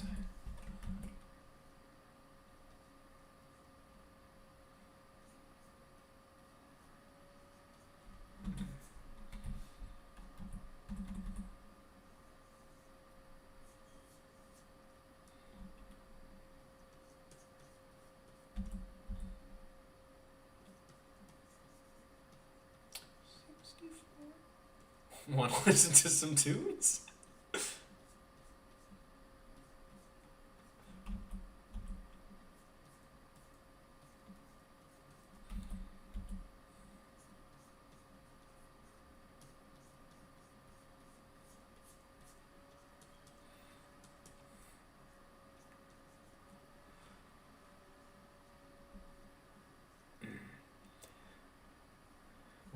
One meme that made me laugh way too hard is the "Go back, I want to be monkey," and they just devolve. Go back, I want to be monkey.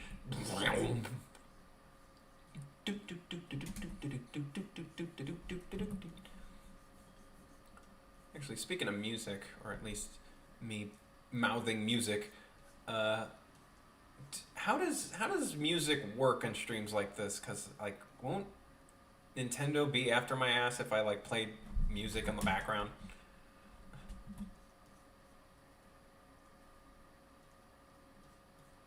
Like they're even attacking the sacred Silva Gunner, man.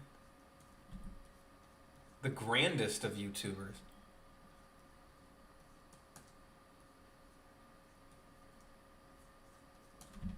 Dear pesky gamers.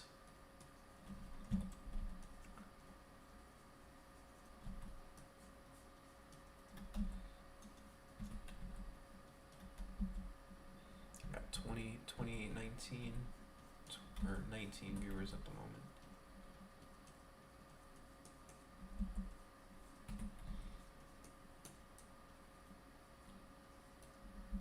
Favorite Silva Gunner rip?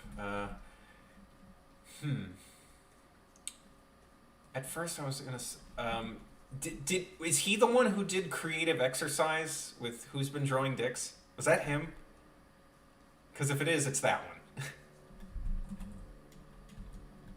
I use that in the Joel animation, which I'm still getting comments that I'm not too pleased with, but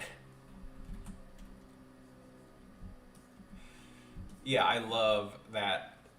That rips the best, and like the best comment on that video is just like this whole channel is a creative exercise. It's so true. Who's been drawing? Who's drawing dicks? Who's been drawing dicks? Who's been drawing dicks? Who's been drawing? Who's drawing dicks? Who's been drawing dicks? Who's been drawing dicks? Who's been drawing dicks? Who's been drawing dicks? Dick, dick, dick, dick, dick. Been drawing. Who's been drawing? Who's been drawing? Our fucking teacher said.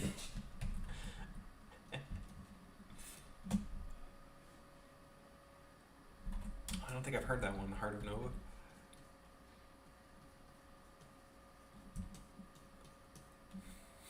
Mario's fucking big teeth.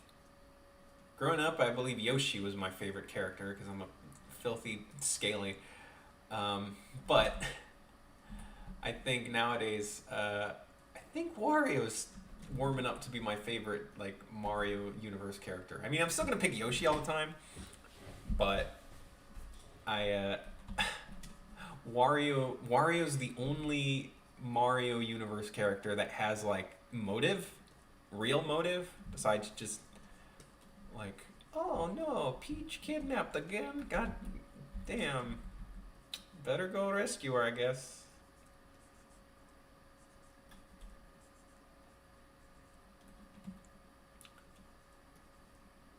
Here's a. I thought it was because he was green. Well, yeah, that too. Well, green is synonymous with reptiles. That's why. Because, yeah, I love the color green. Green is money. Green is everything good.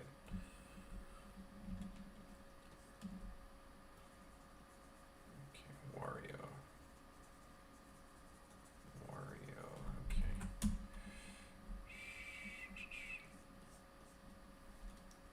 This color's right.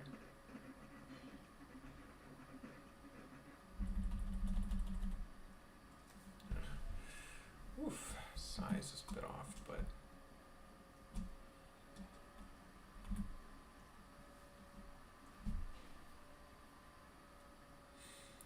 I mean, I love that he's a green jerk. I'm just saying he's.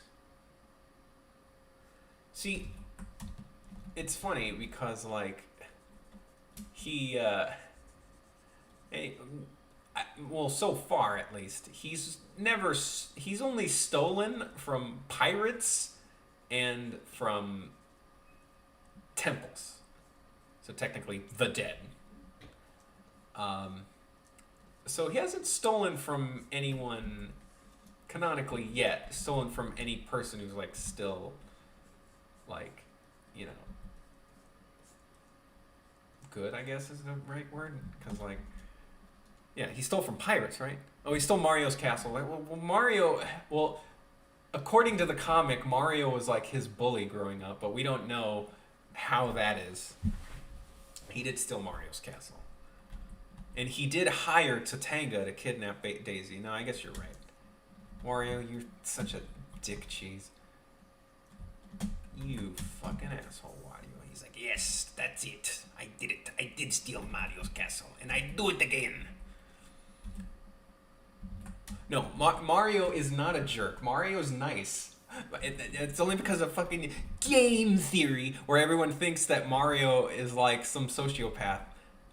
And but like Mario's like super nice to his brother and is supportive of him. Wario Land 4 is pretty much grave robbery. I mean, yeah, I mean, you can make anything sound bad with language like that.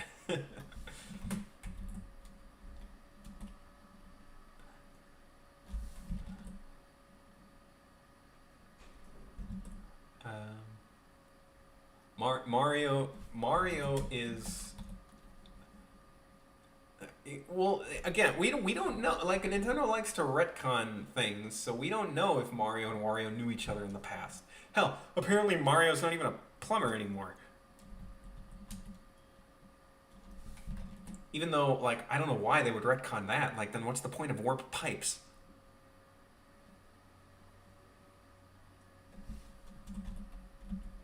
Like, the reason he's a plumber is because of the pipes, right? Isn't that why? Pretty sure. I think Mario should still be canonically approved. I even commented this on a Twitter post. Is like they should have evolved the Mario and Peach dynamic where they already got hitched and had kids, right? They had twins because canonically Mario is a twin to Luigi. He's just a little older. Yoshi's Island proved that. They're twins, so Mario would have twins, and Bowser would start kidnapping the kids from now on. Greetings from the Void. Oh, hey. The Void. Maya Monroe. I love the part where Mario cured a booze depression. Yeah. Was that the Mario World comic?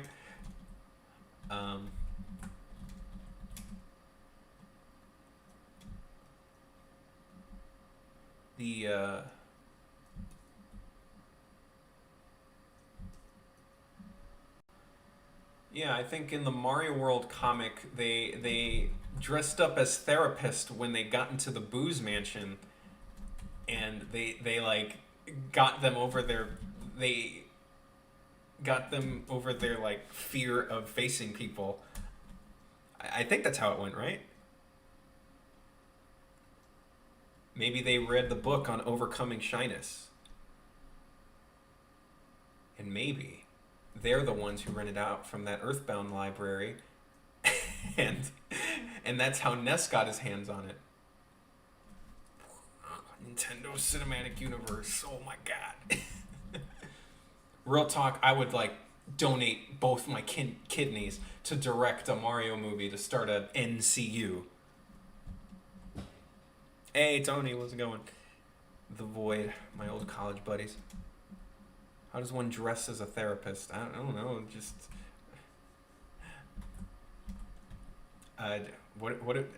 any therapist? Oh, and what I was saying is Mario should have married Peach, right, and had kids. And now Bowser should say that Bowser should kidnap the twins now, the babies that Mario and Peach had together. And the only reason he does that is he wants Bowser Jr. to have a playmate. Because it's my theory that the only reason Bowser wants to marry Peach so badly is because he needs Bowser Jr. to have a mother figure. Because he's actually a good dad.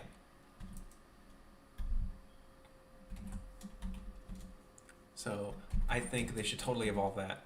Like Mario and Peach can have their happily ever after, but also we could still continue the game canon by making, I guess we could make it Baby Mario, or just a baby. There are two babies that Bowser kidnaps, and now we can have Peach be playable rather than just always being the damsel in distress, because that trope's kind of dated. Let's not fool ourselves.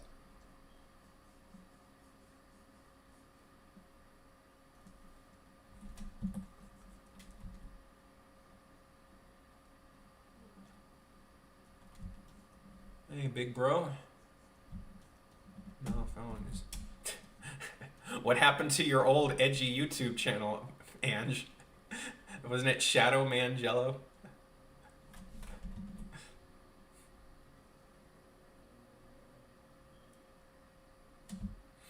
Sounds like Yoshi's Island with extra steps.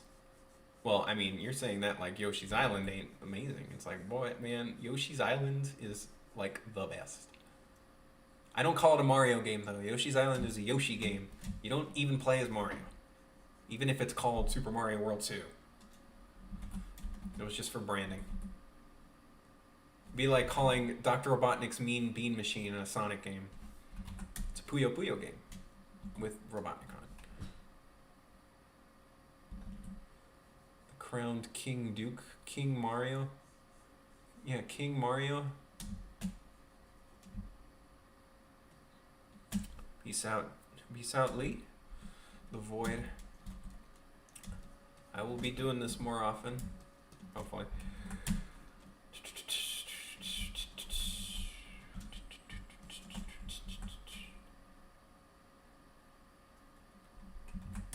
Really.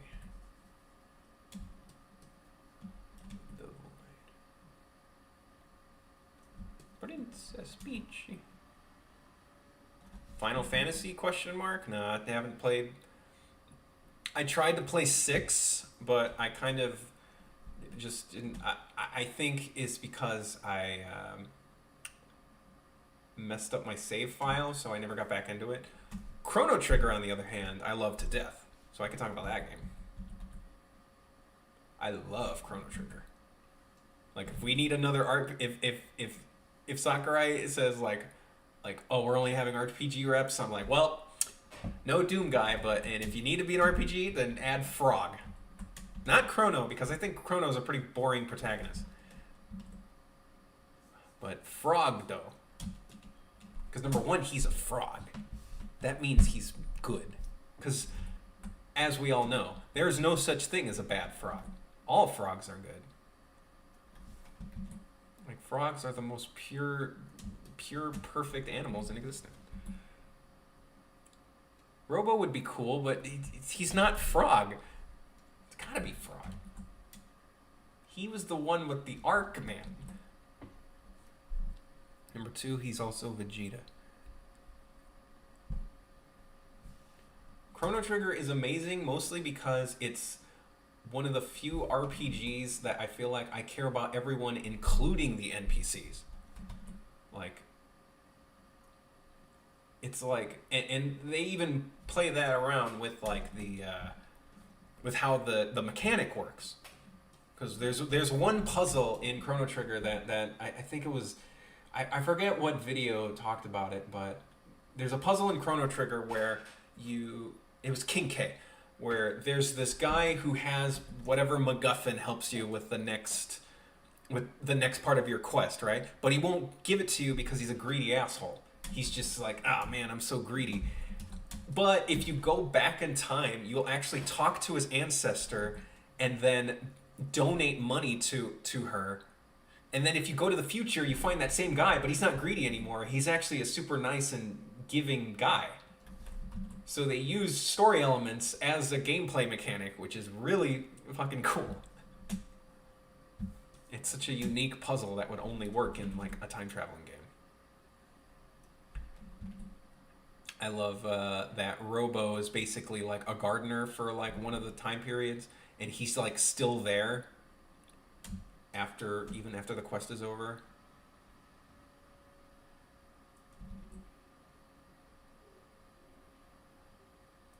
And even though I didn't do this, I love that technically you can actually befriend and have basically the big bad villain of the game as an ally. Like, who's heard of that?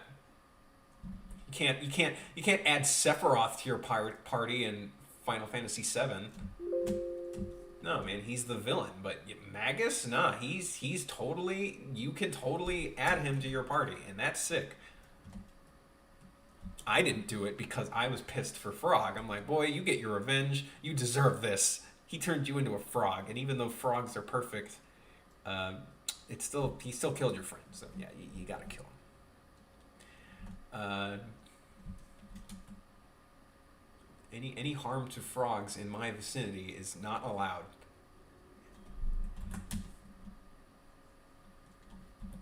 Man, younger kids are assholes, man. That just reminds me, is like back in grade school, like the asshole kids would like literally tell me how they would torture frogs just to make fun of me. And I'm like, God, you guys are, looking back, it's like, God, you guys are such little shits. What's wrong with you?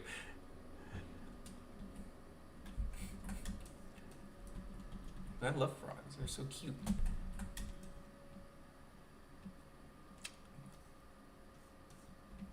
Okay, hats.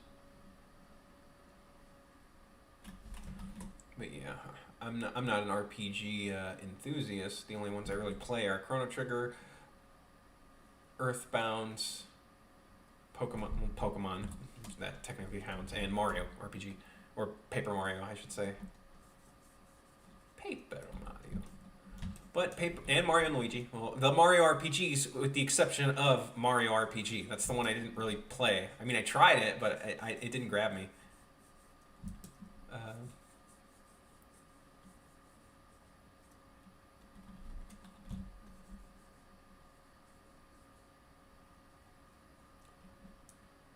Thousand Year Door, man, it's just so good. Really, it's because it's so jam-packed. Pokemon has so few options, it might as well be a visual novel. Well, it depends what you mean by options. I mean, like, what about your team? Like, there's practically infinite number of combinations you could do with your team. The only problem with Pokemon is, A, it's getting way too easy.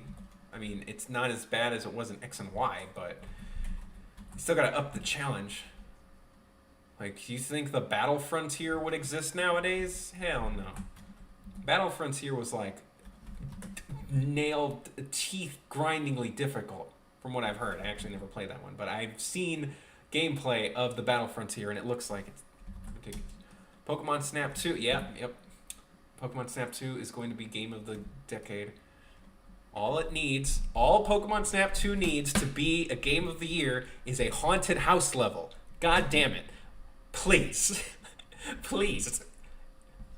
That's all you need. You could have a level, that could be the only level in the game, and I would say that that's the best Pokemon game ever.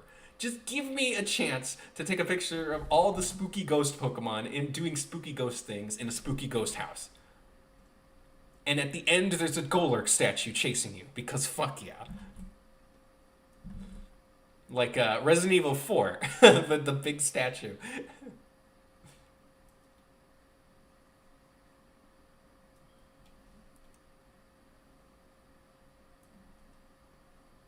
Look, man, I mean, Sword and Shield, the visuals may have looked like garbage, but I've enjoyed the game. There were memorable characters. I liked really nice set of gym leaders.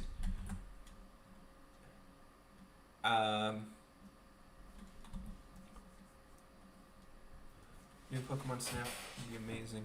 Gengar, an asshole. Yeah, and imagine if, like, or at the very least have an item or something, like an unlock, where, like, a Sylph Scope, where you could attach it to your camera, and that's the only way you could take pictures of ghost Pokemon. Just something, you know?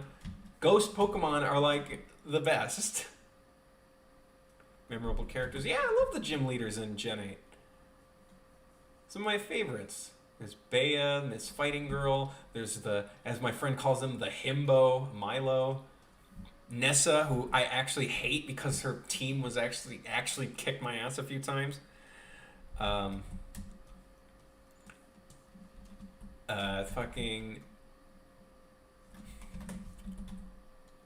like the idea of Leon, that he's literally just a protagonist that already finished his journey. You know, he's sort of like passing the torch. And like the gym number 8, Raihan, is the Hop. Yeah. I will wait. Hop. Is it Hop? I thought it was something else.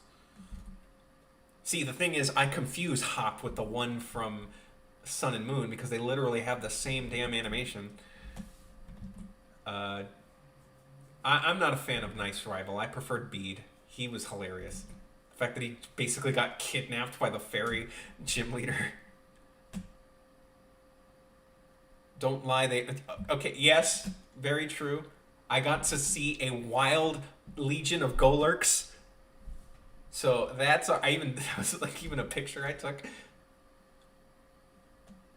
If you have Golurk in your game, it's automatically at least an 8. You know, that's just the rule. I don't make the rule. But if Golurk is in your video game, you get an 8. You get an automatic 8.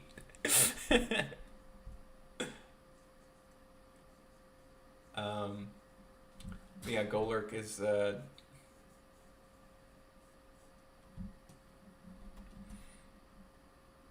only play Showdown. I'm still disappointed in Sword and Shield. Well, if you're playing Showdown, I mean, it's almost as if they got rid of the main mechanic of the game.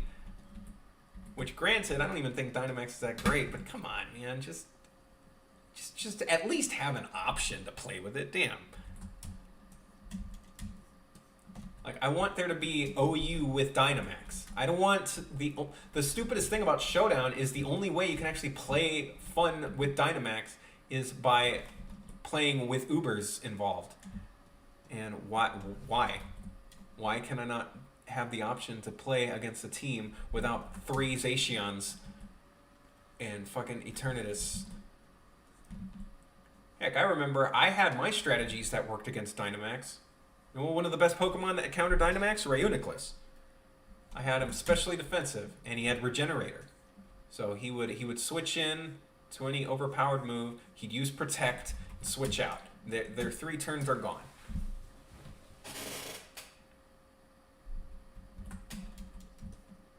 To each their own. I don't like Showdown. The graphics? What do you mean? Like the UI or the sprites?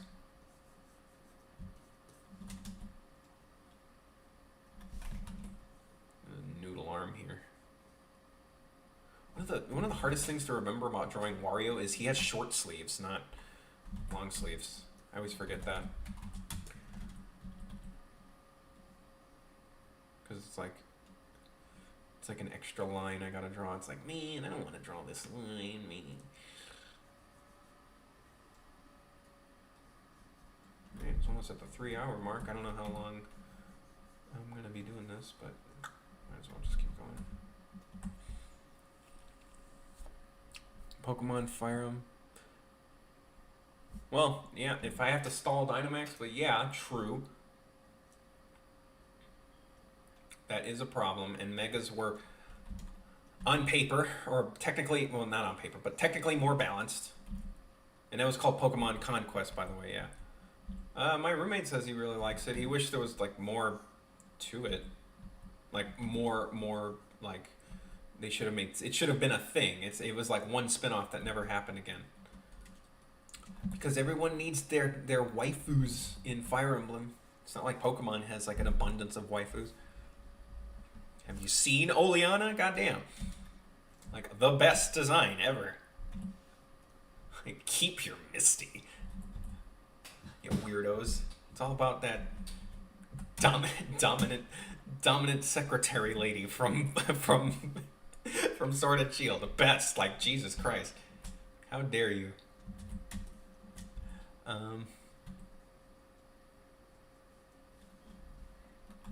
More than half, actually.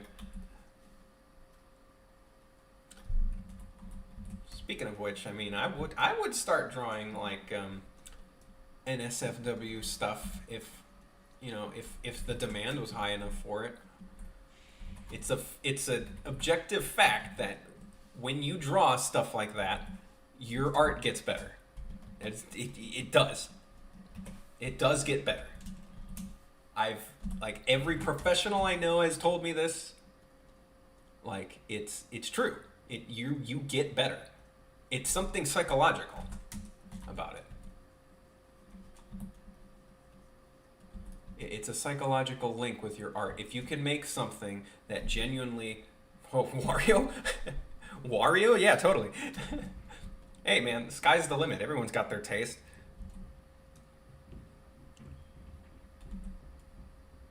I mean, I still do, Lorte. I mean, you know. To each their own, man. I do not judge. It's the shorts. It's really the shorts.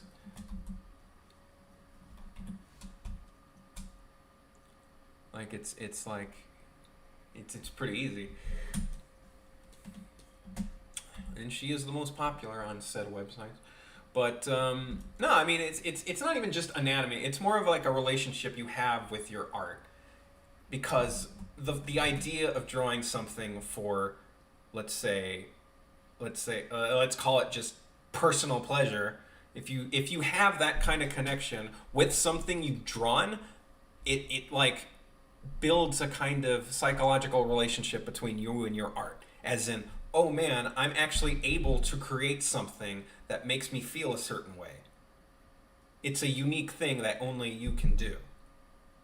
And it's hard to explain it, but it's almost like unlocking a psychological chain, because normally you're not supposed to draw stuff like that. You're not supposed to draw adult pictures. You're not supposed to draw characters like that. You've been raised in a world that like shuns you for drawing certain things, right? But at the same time, when you draw said certain things, it gives you a type of freedom. And that's my opinion on it. And of course, as long as you're being like not an asshole and not creepy about it, like, yeah, perfectly said. B, is it just B? Art is an expression, and that particular thing. Yes, couldn't have said it better myself. Yes, drawing, and it's funny because my girlfriend refuses to believe this, but I'm telling her, like, it has nothing to do with like one's personal sexuality or one's personal preference. It's something. Did I miss anything interesting talk to come right in on? Oops. It's just something. It's both something taboo. It's both something taboo, and it's kind of self-liberating to draw something that you're not supposed to draw. And at the same time, it's anatomy practice on paper, and it is also something that only you can draw. This is why I'm wearing headphones. I forget you're watching, Monies, but you're old enough. Because what am I? How old am I again? I forget. My sister's 10 years younger than I am, so it's like, so it's always hard to talk about this stuff. But it's better than one that Angelo took me to Cheese House and he certainly taught me about things when I was only like 14. Scarred me for life. Yeah. Just forget, like back when I was only 14 and my friends, my brother's pervy ass friend was showing like these videos, and I'm like, I have no idea what's going on. Scarring me for life. Oh man, Lord say, damn. Maybe I should be talking about that.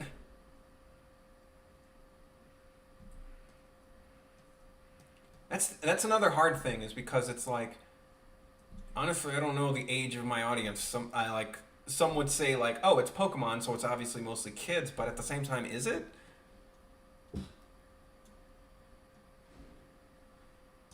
Like, some would say, I'm trying to fix this W. It's so many unnecessary points. I don't know how I got in this subject. We know too much of my... Oh yeah, you know what? I used to, when I worked at the movie theater, I worked with someone around no, she's probably older now, but she was, at the time I was working there, she was 15, and I asked like, how is high school these days? And apparently there's a hell of a lot more drugs. Maybe it's because it's California too. With Chicago, it wasn't as much drugs. It was more violence. It was like, like fights all the time. Someone almost getting shot, shit like that. Like, and you just grew to accept it. Drugs. It never went further than weed. Like when it came in my high school years. Yeah. It never got more than weed when I was in high school. But nowadays, I'm hearing like, man, people are doing lines of crack inside like the women's bathroom, and I'm like, holy shit, man, you guys are going hardcore. It's like, why? First of all, where the hell are you getting the money for that shit?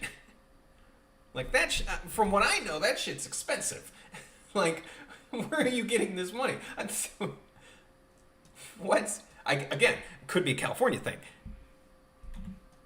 Could be a California thing. But it's but what's really interesting is what she told me about what she told me about how bullying is completely forbidden, like in her high school at least. She was telling, I was like saying, really? Because there were fights that broke out all the time back in my high school. Like you couldn't go a day without that shit happening. And like, no, like when it came to bullying, at least in that particular high school, she's like, no, no accepted. You two better, they will keep you with like a teacher counselor and make sure you two are like best friends until like they'll practically trap you in there. You should have seen the homecoming disaster. Oh, I'm afraid to ask. Yeah. Well, Burgundy Rush, we were hardcore when it came to, I guess, violence and meanness. I guess is my best term for it, because we grew up. I'm 28. No, 27. I'm 27. I also. What's up, Matt? Also, yeah, I know it's you. I can recognize your screen name. I'm 27. So back, I was in high school around the mid 2000s, right? Bullying is forbidden, but so is defending yourself. Oh, it's so bad. But there is some things that have gotten better in when it comes to like how things used to be. When I was growing up in high school, you know what was really forbidden? Being gay. Like, this was around the time in the mid 2000s where we had a president that was flat out said that, hey, gay people are destroying American lifestyle, and you're like, whoa, what the hell is what? And that kind of stupid talk gets transferred to the kids. Like, this is back when the F word, the slur, the slur F word was said all the time. Like that was everywhere, and it was pretty bad. It was really bad for if you were gay, like in the mid 2000s. I wouldn't say the worst because I don't know the history of how gay people were treated in America, but growing up, I know it was probably a fucking nightmare in the mid 2000s to be gay. It must have sucked. I had a teacher who was a lesbian, who started basically like a club to try and make it more widely acceptable, and more power to her. And I like to think that it worked. Yeah, that's the thing. Gay used to be, the word gay used to be thrown like an insult as often as stupid, like back then. No, I know. Yeah, guys, I know it's you. I can recognize your screen names. I saw Tony was here earlier too. Sorry, I just tend to get off track. But yeah, things change. So the fact that like homophobic slurs were like thrown like candy back in the mid 2000s because of it's still thrown. Well, I don't know. Well, maybe I should ask modern day high schoolers to see how often it's thrown. I mean, I'm sure a bunch of boomers still throw it around. The elves, hell yeah, the elves, yep. Even Aqua Teen is guilty of that. Oh, really? Damn. I was hoping it would a little better. I mean, it has gotten better. It certainly has gotten better, to the point where I didn't even know people still. Yeah. I like to believe that it's gotten better since we were in high school. I mean, hell, gay marriage got legal. that was seen as like a never gonna happen back when we were in high school. Oh really? That's disappointing. But then again, what's one kid I heard. Damn, really, Space Ace? That sucks.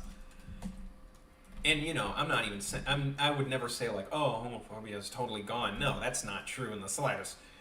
It's just I've seen improvement, and how you say, try and appreciate the steps forward rather than hate on the steps, rather than be disappointed on the steps back. That's true. Sometimes they don't even mean it as a like intentionally. They only say the words as just to get attention. And I mean, I was in high school too. I've said stupid shit. Like I was in high school. I was an edgy high schooler. Okay, I know. Like being an attention grabber and edgy, trying to be Mr. Edgy. I don't know how I started talking about this. Like, are we supposed to be talking about Wario? I guess this is just things I'm thinking about lately. The kid slapped you. Just slap him back? I hope you slapped him back. That's one thing. Like, if anyone, like, that's the one thing about bullies that I grew up with. None of them ever actually, like, tried to hit me. Um, Damn. Seventh grade, I was seeking attention way too hard. Yeah, you know what? We all were, you know? As long as you know that whatever you did bad, you know it's bad now, and that you've learned, that's the important part. The growth of it. Talk about the orange line. We had some good time. Yeah. Well, now I don't know, Matt. And like, I got one guy here who's only 15, but I don't know how. You know how YouTube is. Like, what I might even like. I don't know. I really don't know. He ran to the teachers, but we fought later. Well, good for you defending yourself, Space Ace, and don't even. I was a total douche. Oh wow, this is only 7th grade, huh? I was a total fucking wuss back in 7th grade. It was 6th, 7th, and 8th. I was like as cowardly as Chucky Finster. I don't know what the hell happened to me in high school though. Freshman year of high school, I turned into this jaded, angry, just cynical little shit. I was always angry. People would say, even back then, I sounded like a grumpy old man in high school. And people would say, I still sound like a grumpy old man, just always complaining about shit. Hey, I finally finished this frame. Is there different rules for live streams? I don't know. It's more like they have, YouTube has that whole for kids thing. I did specifically say this stream is not made for kids. Which is why I believe, like, you wouldn't even be able to comment if it was made for kids.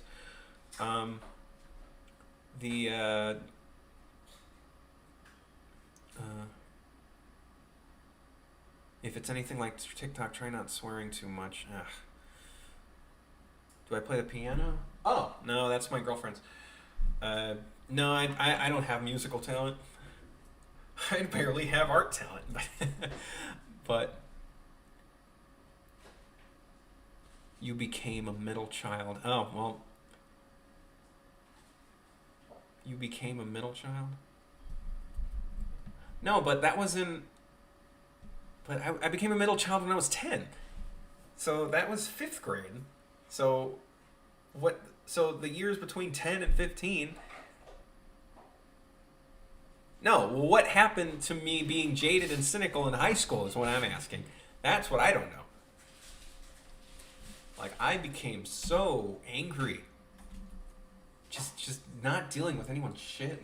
Damn it. I can't swear. Or I shouldn't swear. I don't know. Most of the YouTubers I watch swear all the time. What the heck? I don't know how this works. But again, this is my first stream, so they can't fault me that much. Aqua Teen? Well, yeah, but Aqua Teen I started watching when I was 10 or 11.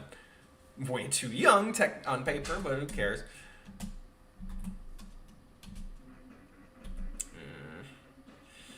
I don't like this so far. You know what? I think I'm going to move on to a different part of the cartoon.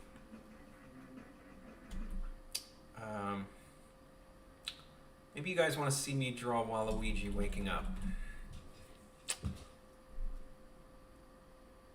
Oh, yeah. Man, we already had a conversation about... Well, I mean, the topic was inappropriate, but I never swore. So, I don't know. How much of your animation have you finished? Okay, well, I have multiple scenes. This is 740, and then 330, and the crash happens 700, and then all of this, I will say here, 2,000, 2,400. So that much. It's called OBS. Anyway, here, like King of the Hill, I didn't watch much when I was younger.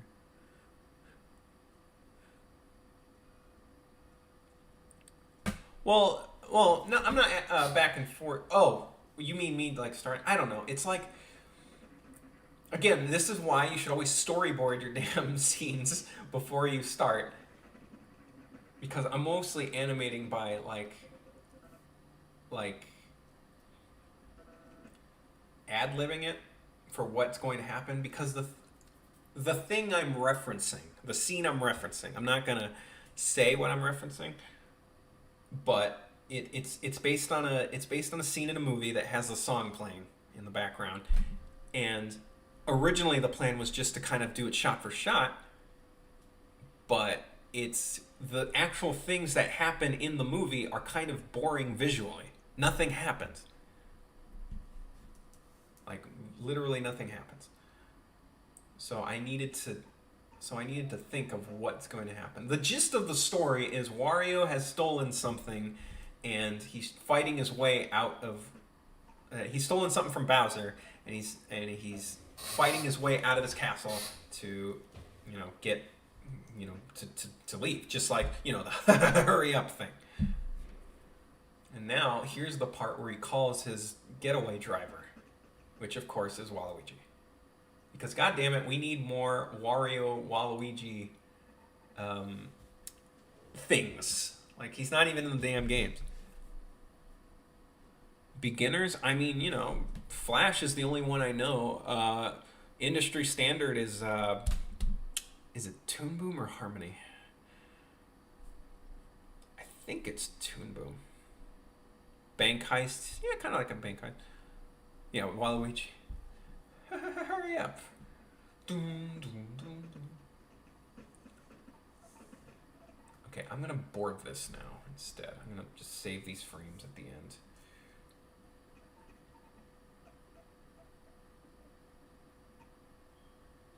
There we go. Okay, all right. This is a hard part.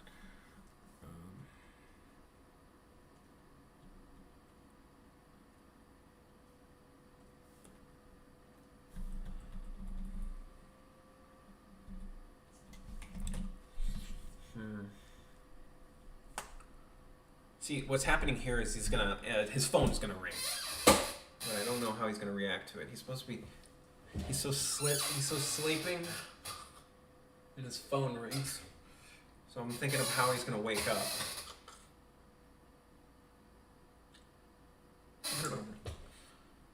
Maybe he'll shake his head. Well, I guess it's good there's a delay on my camera so I can see what I'm doing.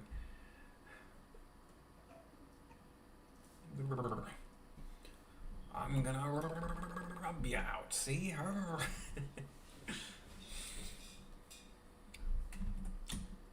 Waluigi is underused. That's why he'll never be in Smash. The remaining... Sell? No. I've done it on paper, though. I think I still have some of my old pencil tests on my YouTube channel. Maybe they're unlisted though. You'd have to dig deep. But yeah, I miss using paper. But light boxes are, well, it's really just having the paper. I had a stack of old animation like the size of like a door back home. I think. Guesses for remaining Smash DLC. Guesses? I have no idea, but I'm biting my lip, expecting Cinderace. I don't want him because, again, I hate his design. I don't like it at all. But it's almost like an inevitability that we're going to get a Pokemon. Like, it's Pokemon's 25th anniversary this year, so... But I'm not sure how far they're pushing him. Yeah, I would prefer the grass. I would prefer anything. I'd take fucking Dunsparce as a playable character over Cinderace, man. Just not the Trix Rabbit, please. I don't like him. I don't like him one bit. And which sucks because Score Bunny is so adorable. I loved Score Bunny. I was totally gonna pick him. I was like, yo, this is the first time I'm gonna pick the fire starter because he's so cute and he's probably gonna evolve into something cool. No. No. I was wrong. My heart was broken. It's like, well, I guess I'm just boxing my starter this time. Shovel Knight. Yo, one assist trophy I would want? Dr. Wily. I would want Dr. Wily. Another villain is one. Mega Man and Capcom in general is one of the more represented companies in the Smash game. Like they Mega Man has more original music than any other franchise, which is awesome because Mega Man music is like the best. And Dr. Wily would just add more.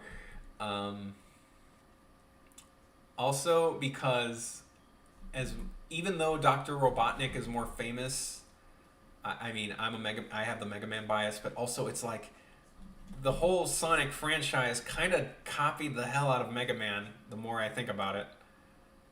Jake from State Farm. Well, you can make a me. Which Jake? Original Jake or reboot Jake? Because original Jake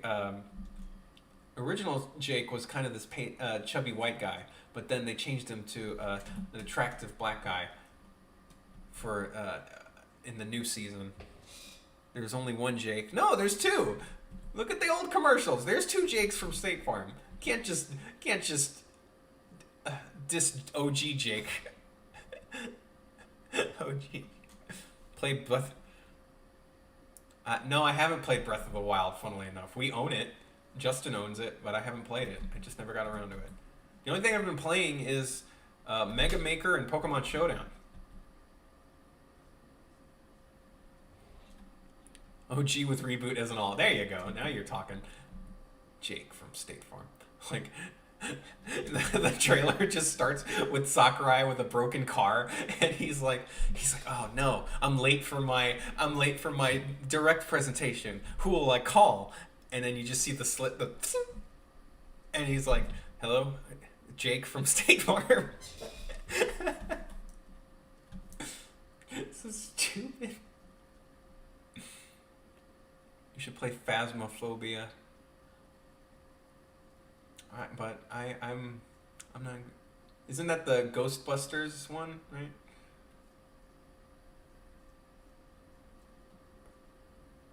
You know what? I won't draw the mustache yet. Better than Byleth. Better than Byleth. Yeah, I can't disagree there. Cannot disagree. Fire Emblem, you could do better. I know you have better character designs. Come on. One of your assist trophies turns into a damn dragon. What the hell? Why did we get stuck with Byleth? I don't know who's worst, honestly. Chad, what do you think? Who's a more boring protagonist? Corrin or Byleth? May I remind you that Corrin literally does the CDI link, I win, in his victory trailer. So think carefully.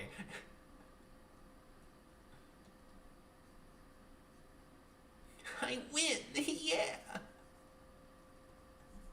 Yay.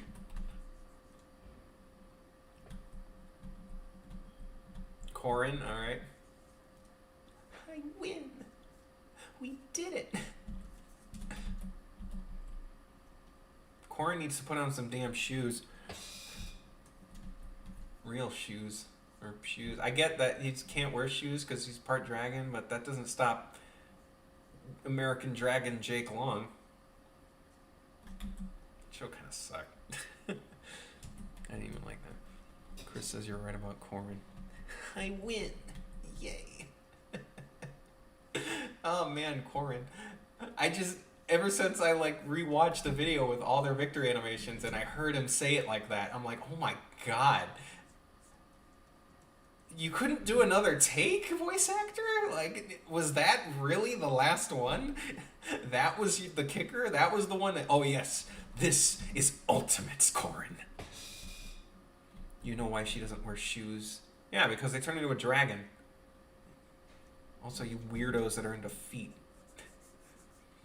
Real truth talk time. I have the opposite of a foot thing, alright? I'm not into feet. Not one bit. Thighs, on the other hand.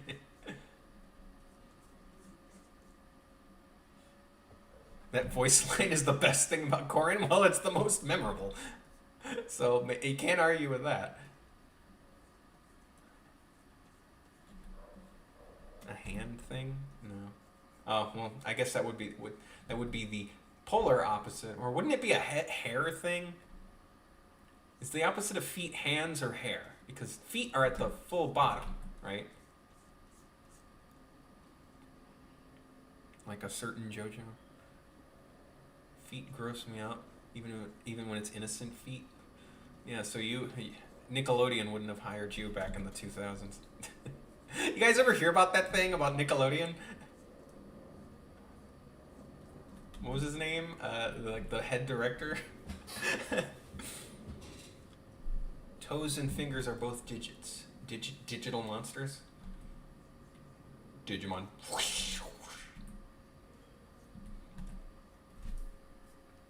Rob Schneider's foot thing. Oh, Dan Schneider, not Rob. Rob Schneider's what do you call it? An anti-vaxxer, but he's not a foot person that we know of.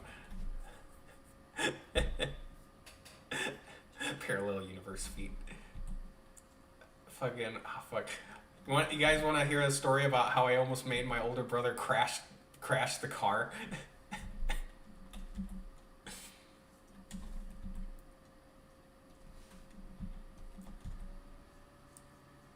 I wonder if he remembers this. It's the stupidest, most like obscure joke like that could ever make someone laugh, and I did it. So, do you guys remember the 4Kids One Piece opening? I'll wait for chat to respond to that. You know, the rap.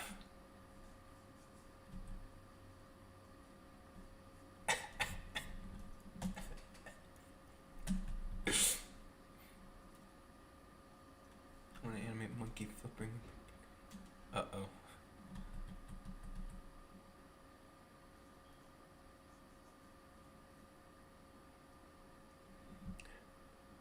Couldn't grow up with 4 kids? Okay. So, well, it's a bit obscure, but you kind of got to know about it. Maybe you'll look it up after you watch the stream. But, yep. Yo ho ho and a bite of gum gum. That exact line. So what happened was my brother was on a highway and some guy almost cut him off. So I was like lying down awkwardly on my seat. I'm in the passenger seat and I hit my head on the seatbelt part, right? And I hit my head on the seatbelt and then I was like, ow, man, I hit myself. And then the person in back of me, I think it was my roommate Justin, he goes, oh man, how did that happen? And without missing a beat, I just go, yo ho ho, I took a bite of gum gum. And then my brother just he stops for a second and starts laughing and he almost drew the car off the highway. It's so stupid. Of all things, to almost kill me. One Piece dub. Almost killed me. This is the bite of 87.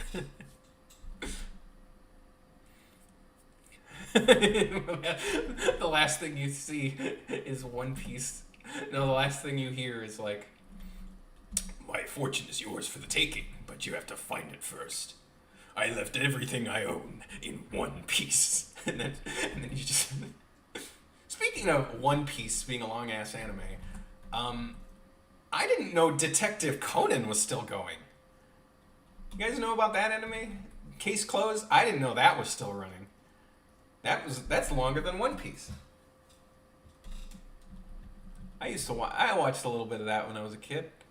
I liked it. FNAF is still relevant in 2020.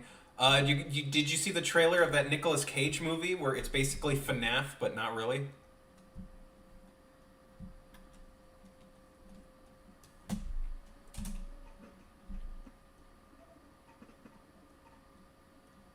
He's taking a bite.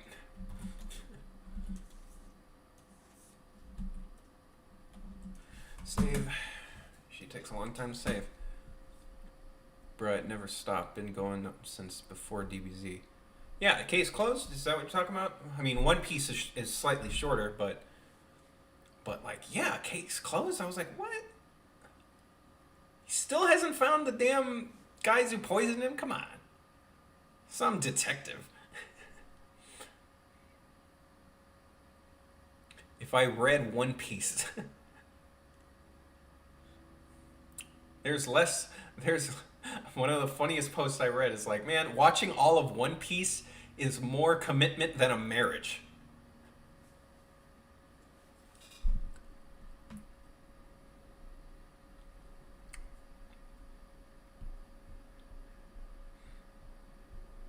Case closed. Yeah, I liked it. It's just like, yeah, man, it's just, you gotta, I don't know. How does a show keep running for 1,000+ episodes without getting stale? Because American shows that run for that long, people are sick of. Simpsons. Well, honestly, that's the only animated one I can think of. Simpsons. But Sonic. Talk about DBZ. Okay, so there's the 7 Chaos Emeralds. I mean Dragon Balls that the hero Sonic, Goku, has to rescue. And it's really cool. It's cool. It's from the 90s. Gravity Falls only feels longer because those 2 seasons took like half a decade.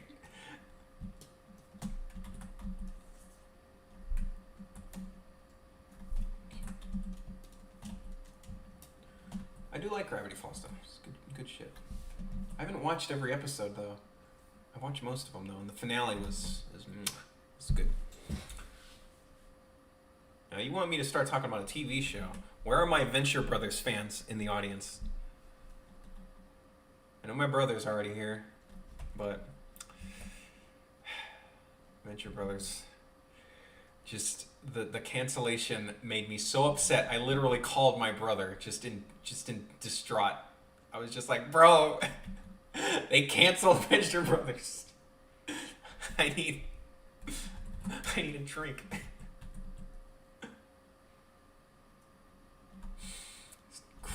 Crime. How dare they? How dare they get rid of Venture Brothers? It was so good. And it was on a cliffhanger. Do Toad. No, what? Okay, I have to ask chat if they want to hear my awful Toad voice.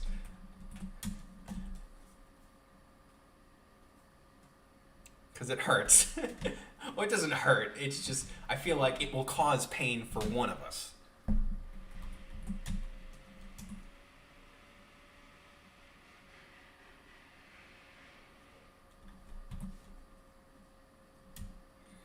Go, as long as it doesn't evolve into Marge.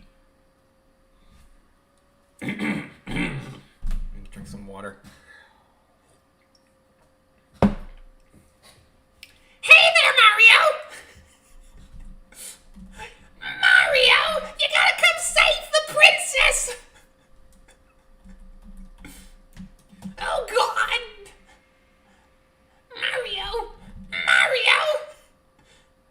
Bowser kidnapped the princess again! Mario! Get back here and save the fucking princess! God damn it. I need to drink water after that one. Unload the toad! What do you guys want me to say as him?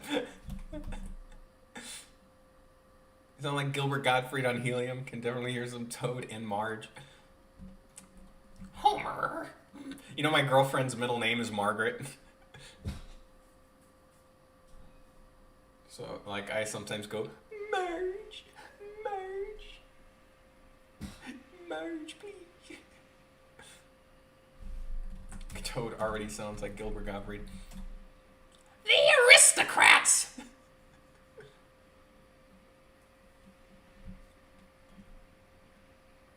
Oh God, that's sweat!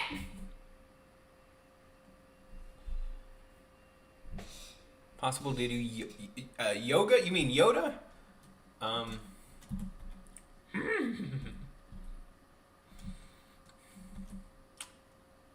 young Skywalker. Missed you, I have. Missed you, I have. A lot of people didn't get that joke in The Last Jedi. Like, when the first thing Yoda said when he was a ghost, he goes, missed you, I have. I think it was like a double joke where he, like, missed him striking him with lightning. Nobody caught that. I thought that was hilarious. I actually laughed in the theater. Also, I don't hate Star Wars Episode 8. Like, most... I'm making dinner in the other room. I don't hate Star Wars Oh, DDD voice? Totally. I don't hate Star Wars Episode 8, but I hated Episode 9. That one made me gag. Garbage. I kind of just don't even care about Star Wars anymore after that one. But, I say, gotta clobber that there Kirby.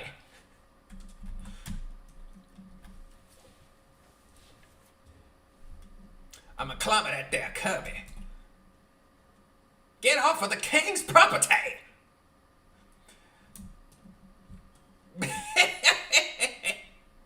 His laugh is great. You have no respect for the king. Take this, the DDD special. My Gordo army will take care of y'all. There was a Kirby show. Yes, there was a Kirby show. Kirby. That's the name you should know. Kirby. He's the star of the show. But, like, there was a Kirby show. Well, actually, no. No, they're wrong. There wasn't a Kirby show. There was a DDD show. Kirby was just in it. It was a DDD show. Through and through. He was the main character. Because he was the best.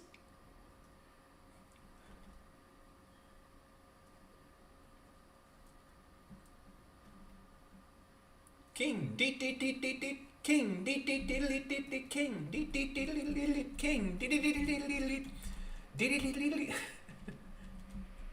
Donkey Konga, Donkey Konga. Donkey Konga is both a blessing and a curse to the Donkey Kong Country, like, legacy.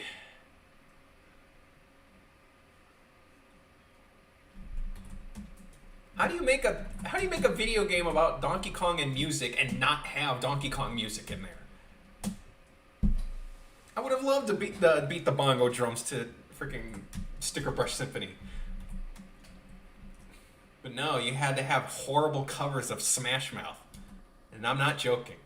Smash Mouth is in Donkey Konga.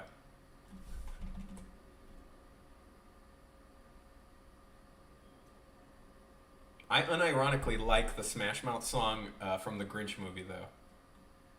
That one's catchy. And my dad listens to it a lot. I don't know why. My dad has, like, some of the weirdest taste. Did I ever tell you? I think I put a comic on one of my first Tumblr posts was a comic I did about how I found my dad bundled up in his bedroom in a cover watching Yu-Gi-Oh! It was so funny. I thought it was my brother. I thought he was just happened to be in my parents' room. Triple Deluxe is a game I really want to play. Kirby Triple Deluxe. Triple D.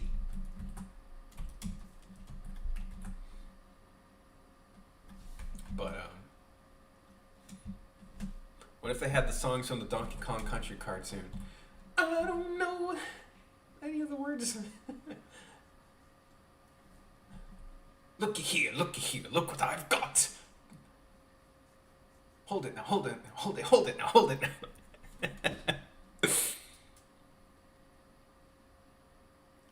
Oh man.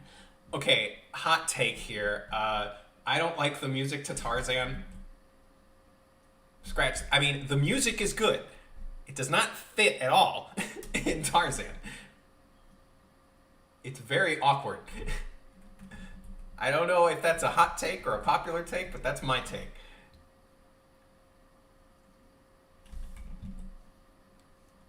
Music in Tarzan just felt like some random dude in the background singing.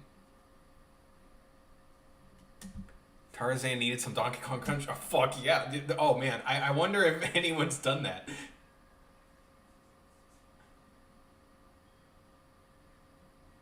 I have a friend of mine who's actually like close friends with Phil Collins' ex-wife. Or current wife. Is he ex-wife? I don't know. But he always mentions that. She seems like... I think I met her once. She seems like a nice lady. Did anyone watch Brother Bear when they were younger? No. I think that was around the age where I was like not really going to movies much.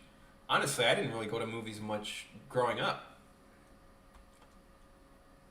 Like I could probably name the number of movies. Like I didn't start going to movies regularly until my brother had started taking me during my high school years. Nowadays. Well, actually, I shouldn't even say I don't watch movies much because I worked at a movie theater. If anyone didn't know. Brother Bear, I've heard mixed things. I heard the beginning was pretty great, but the actual stuff with the character as a bear is like is unbearable.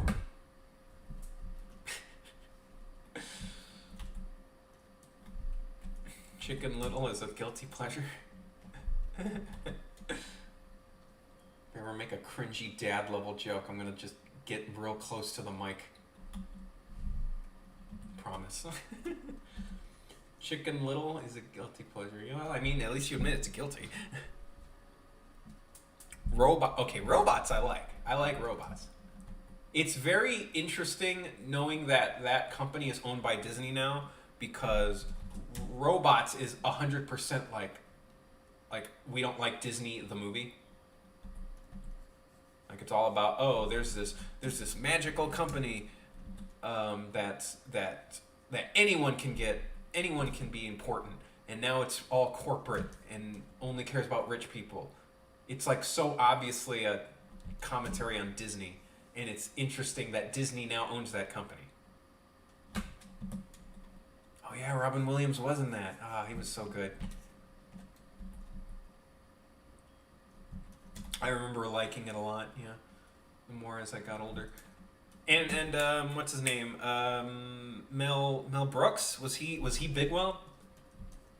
Am I right about that? Mel Brooks is Bigwell. He also normalized liking him thick,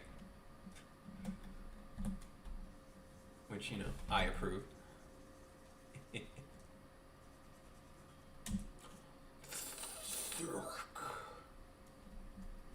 Mel Brooks was Bigwell. All right.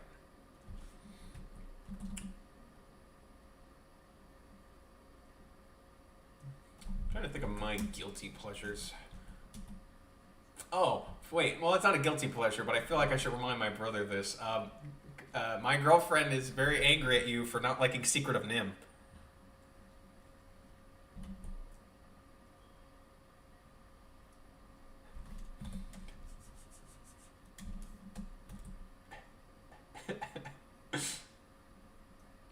Oh, I know a guilty pleasure. B-movie. I think that one's genuinely amazing. I love B-movie. It's so good. Like, I know it's a meme now, but like I genuinely like B-movie. It's so fucking weird.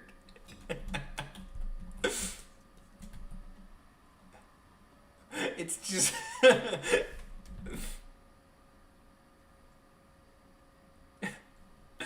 Am I am I gonna get chastised for not for liking B movie now? Don't be ashamed of B movie. Ah, B puns. B movie. Dude, do you remember the commercials where they had Jerry Seinfeld in like a suit?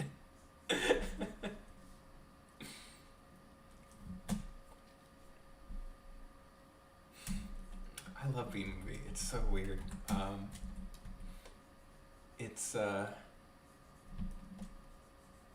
It's one of the few. Okay, so one of the unique things, and like straight up, I'm being sincere here about B movie. It's the, like, you know how like a lot of movies when they have talking animals and they do the thing where it's like, how are these animals used for humans, right?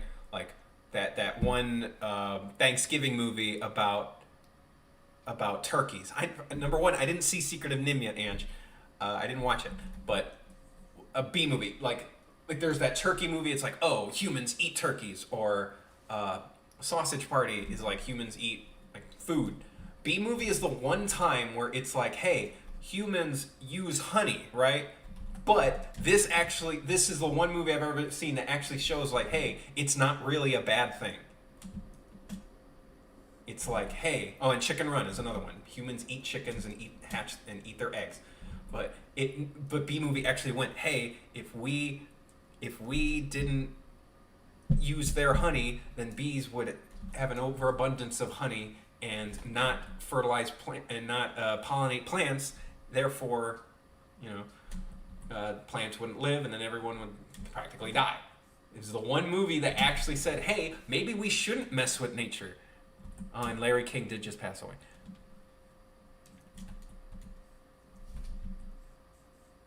Also, there's a scene in B movie where they trank Winnie the Pooh. Like, come on. That's hilarious.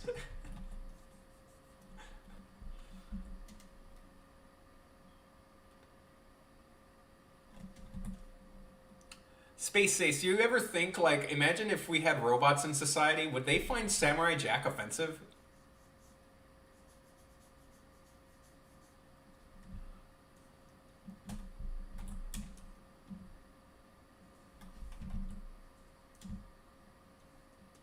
Jewish bees, because that's Jewish bees. I mean, honey is kosher, right?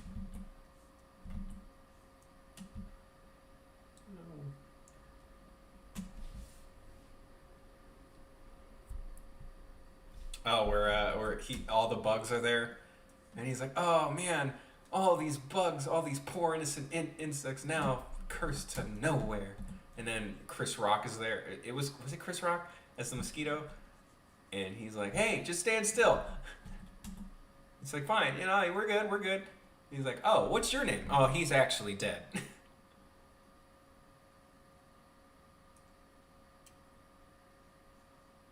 Jerry Seinfeld is. What I heard is when you design a robot that can enjoy food and all those other things. Would I design a robot that would enjoy food? I don't know. I mean, Bender is pretty rad.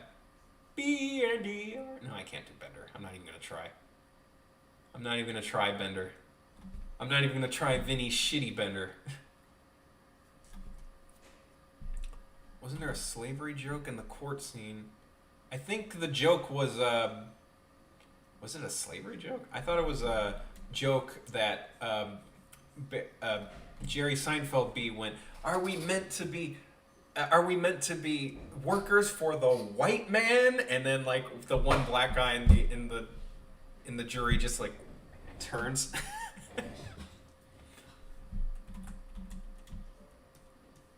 B-N-D-R, Bender. Give me a beat. Hey. I've been watching a lot of Futurama clips, not gonna lie. The show is too damn good.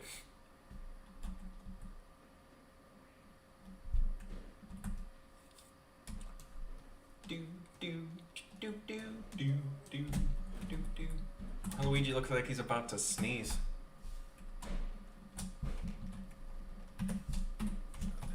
Okay. Save. I save a lot. Waluigi with no mustache. Well, it's probably the easiest character to imagine without a mustache. I wish Disenchantment was as good as Futurama. That's the new show, right? I haven't watched it. My girlfriend said it's all right, but I mean, to be as good as Futurama, you need like literal Nobel Prize winning scientists as writers. Did anyone know that? Like one math equation that appeared in Futurama, like won like some mathematician prize in one of the later seasons. They were big brains, not smooth brained like myself. If I were to get emotes, one of the first emote I would ever do is smooth brain, like just out of the blue. Like that's one of my favorite jokes. Me smooth. You brain, ugly and curly. Me brain, smooth. Alright, it's done saving.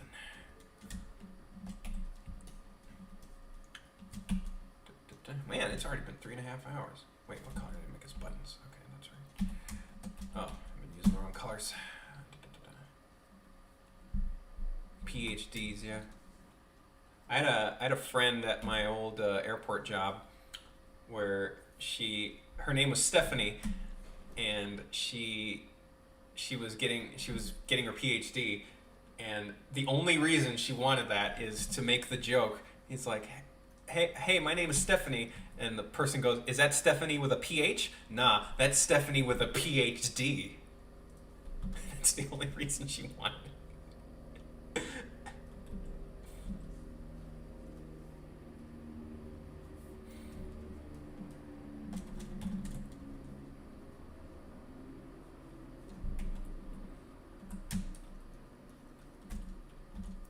I'm too fat in this frame.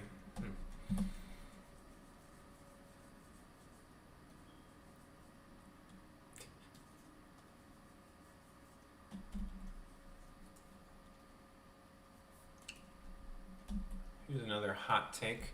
I think Tom Kenny's best voice is not SpongeBob, but Heifer from Rocko's Modern Life.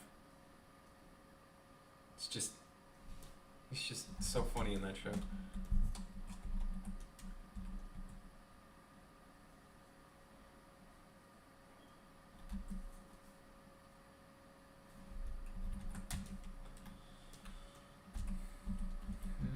I guess that'll do. Hopefully y'all won't notice. I mean, you'll notice now, but hopefully when it's in motion, you won't notice. God damn it. Okay, I gotta stop trying to perfectionize everything.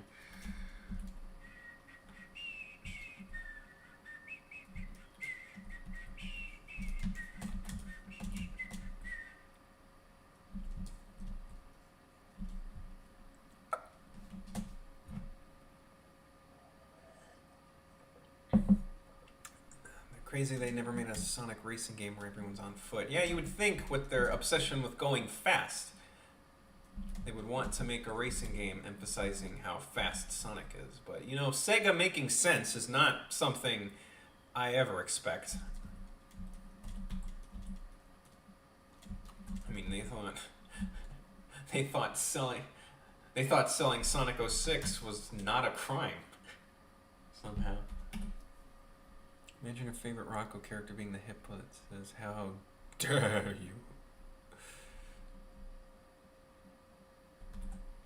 How dare you?"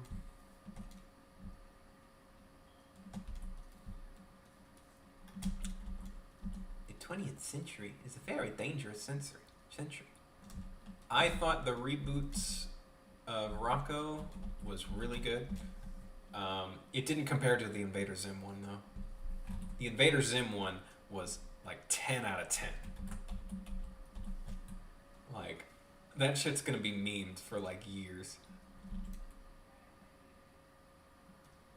Not scientifically possible! No one. Wooden legs. Wooden arms. Wooden eyes, too. It's a clip-on. It looks good on you. Invader Zim. Hey Arnold. God, I swear, Hey Arnold is always cursed to be released at the dumbest circumstances. Why did they release Hey Arnold the movie not on streaming? They released it on the channel, Nickelodeon. Hey man, I got no trouble with 3D animation. Mario in 2011 was Mr. Anti 3D, but not nowadays. I have friends that are working on certain shows. They're doing pretty good. I'm more against this fact that I had to move thousands of miles from my state just to attempt to get a job here. Now, more than ever, people realizing how unimportant your placement on the globe is, considering everyone's doing remote work anyway. So I could have just been doing this shit package job. I mean, that's the big thing about it. Chowder was great, yeah. Chowder is great. I love Chowder. My girlfriend doesn't like Chowder that much. I'm like, well, but she's also, just known for having bad takes. She is from New York, and she does prefer New York pizza, but do I really want to open that can of worms right now? She's going to watch this. Huh? For those of y'all who don't... For those of you who don't know, I am from Chicago, and I am obsessed with our version of pizza. Man, what I would give. Honestly, being in California, the one thing I miss more than anything is the damn food. Not even an average pizza I could find that's edible. Like, jeez, the food here sucks. And do not get me started on In-N-Out Burger. I have stated. Oh man, please. Stuffed pizza, yes. Which you barely ate, Monica. Gotta eat everything. Without a fork. Without hands, even. Just dip your face in the sauce.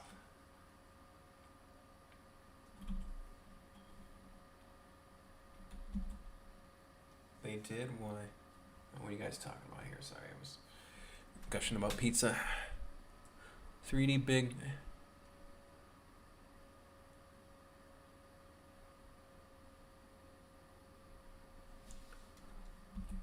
I mean,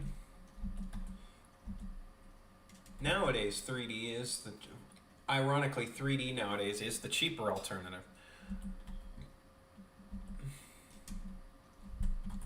Because back when 3D was first around, I'm sorry, I'm saving again, I get paranoid with my files. Fun fact, my Pokemon Golurk animation, I almost lost all of that. No, not the Golurk one, the Trico one. The Trico one, I almost lost all of that on my last save. Because the file corrupted, and I was, livid. Oh, it was the worst. Thankfully, I was able to back it up with the SWF file. It did mess with the quality a little bit, but I was still able to save it.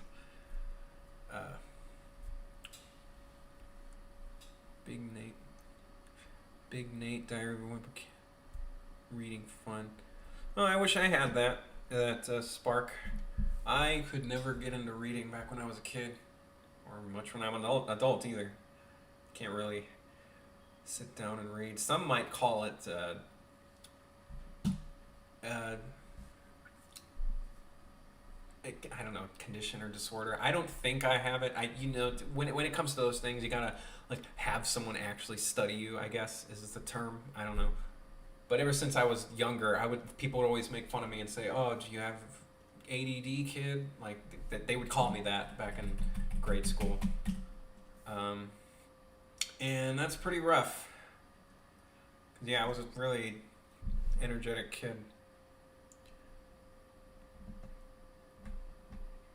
But now it's like I genuinely cannot focus on reading a book because I will either be fidgeting a lot or I'll lie down and be so comfortable that I'll just fall asleep.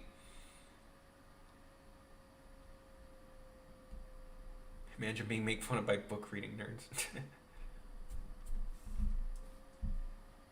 No, the main thing I was made fun of for is not being Mexican enough, which is always the stupidest shit. Because it's not a fucking contest. And granted, I'm not a very, I don't show off my Mexican, if whatever the hell that means.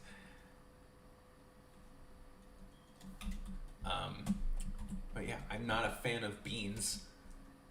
I don't think about those beans that much. But that doesn't make me less of a Mexican.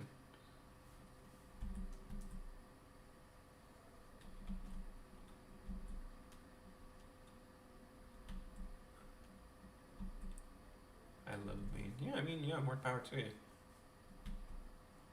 I will not judge you for liking certain foods unless it's In-N-Out Burger. And I will judge you till the end of time.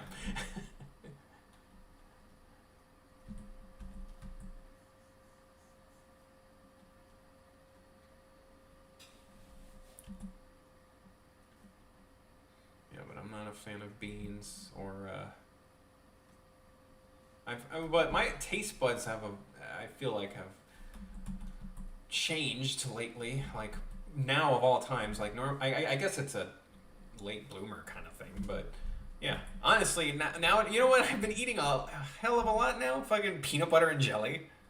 I used to hate jelly growing up. Of all things, I'm eating more as an adult. I'm eating more fucking PB&J. Do I still not like eggs? Yes. Well, I don't know. I haven't tried just eggs since I was back at the house. If there's one thing I do know I don't like is lettuce. Like lettuce is I can't stand lettuce, but spinach is amazing. Oh, Space Ace, do you have a peanut allergy? Because I would feel so bad.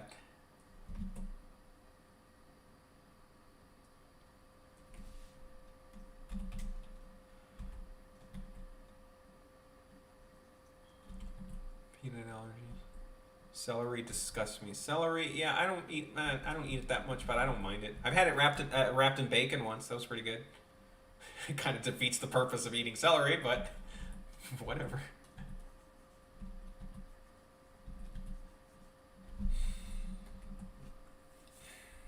Did I make his head too big in this frame? Yeah, I kind of did.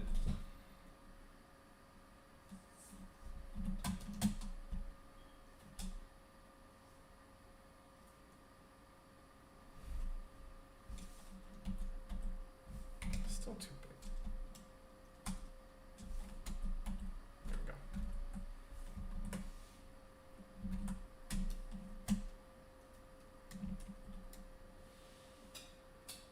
No, it just makes my throat itchy. Oh man, please no. I would feel so bad, man, because peanuts in general are like so top tier and everything. Can't even eat Chinese food then, can you? Anyone here love avocados? Nah, not me, man. I may be a millennial, but I ain't into that avocado toast. Wok. Yeah. I don't know, I'm picky when it comes to my veggies. I mean, it's a miracle I'm eating vegetables as much as I am, because I love broccoli to death. And the only reason I like broccoli is because it makes me feel like a kaiju when I'm eating it. Like, they're like little trees.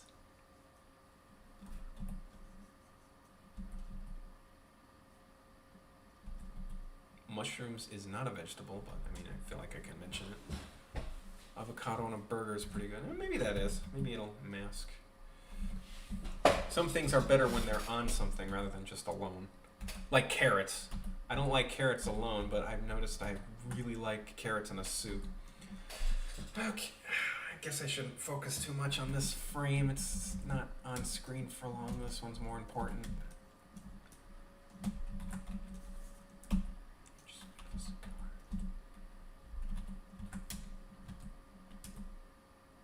Shoot.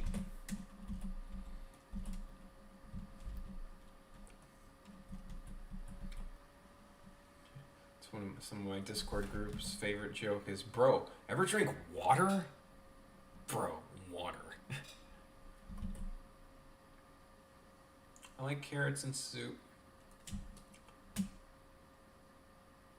haven't been having a much variety in food because can't really go out and experiment much. But one of the main things I've been loving is mashed potatoes.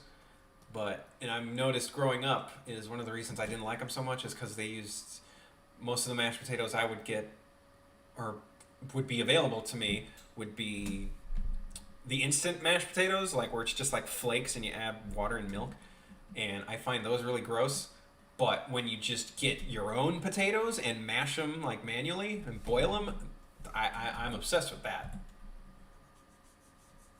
Boiling my potatoes until they're nice and soft and then smushing them and then putting a bunch of spices in them.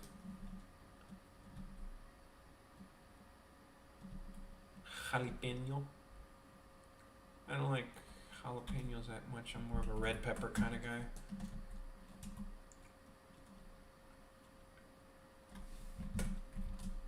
Jalapeno. I like the little squiggly line on the end.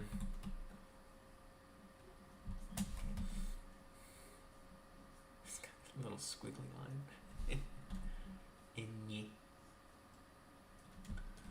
It's like Russian niet.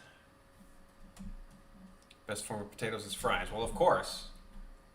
Like there's just literally my power up. I would not be able to live without French fries. I would probably just die if there was some kind of fry shortage or something. I accidentally said pog at work last week, and I've never felt less human. Well, it depends. What's the age group of people working with you? I'm gonna head out. This has been fun. All right, Lorte, peace.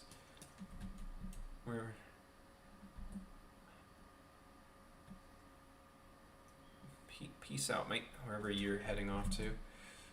If it's work, don't work too hard. Because they're probably, if you're in America, they're probably not paying you enough. Fight the system, man.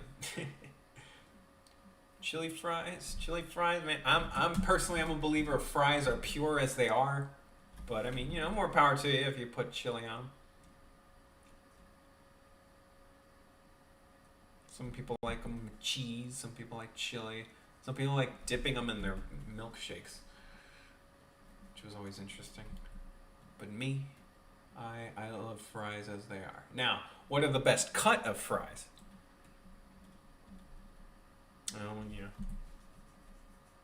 Why be a pog champ when you could be a frog champ? I'm sticking with frog champ.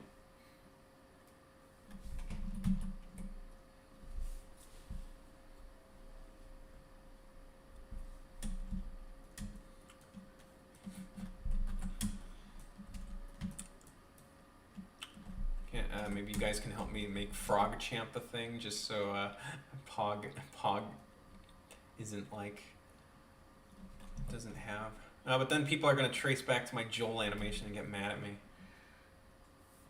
You guys know about that? I feel like I don't want to talk about it too much, but frogs are amazing. As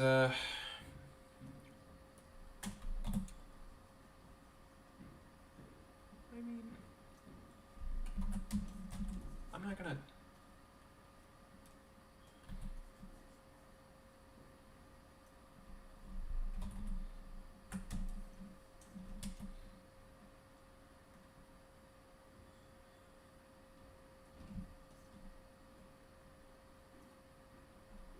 Why do you?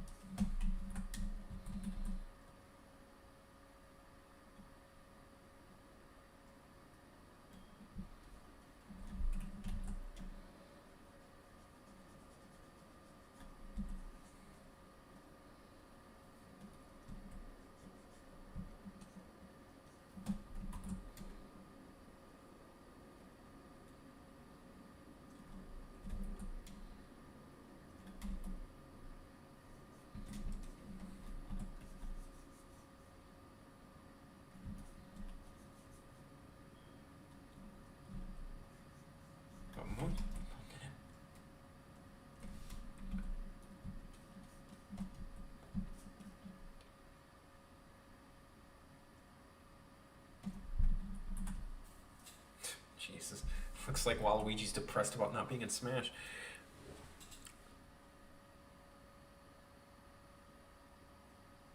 An alternate universe of Toad's all the frog guys and stuff.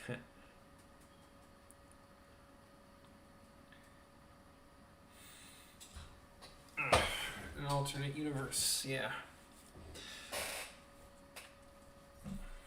Toads are frogs. In an alternate universe, we would be able to have customizable Toads like Paper Mario. Not the same damn one with just a hat. You guys remember when I drew my girlfriend as a Toad, a Shy Guy, and a Koopa? Just to test out, like, hey, you could do character design. I think it has something to do with... I feel like the reason Nintendo doesn't allow interesting character design because maybe it's harder to license, because maybe they would have to separately license different designs of Toads and different names of them. Because like let's say there was a Toad that like had a taller stalk and had like buck teeth or something, and he was like taller and longer arms. It's still Toad, but they would have to copyright that as a separate character. Oh man, I should watch Amphibia. I've seen clips from it. There's a lot of shows I need to watch, but I haven't been watching things lately. Look at this depressed ass Waluigi, Jesus. I feel like making like a little animation edit where he's just like crying.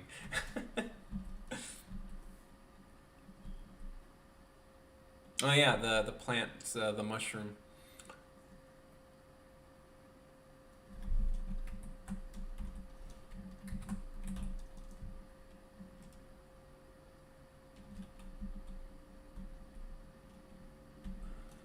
Owl House, I watched a little more of it. It's just like I haven't been like the kind of guy to just go and watch it and just binge a show. I was never really like that. Heck, I don't even have, or do I have Netflix? I think my girlfriend has it, but I don't.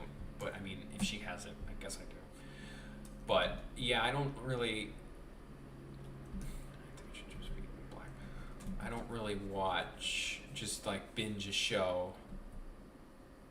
The last time I did that was BoJack Horseman, I think, or maybe it was Stranger Things.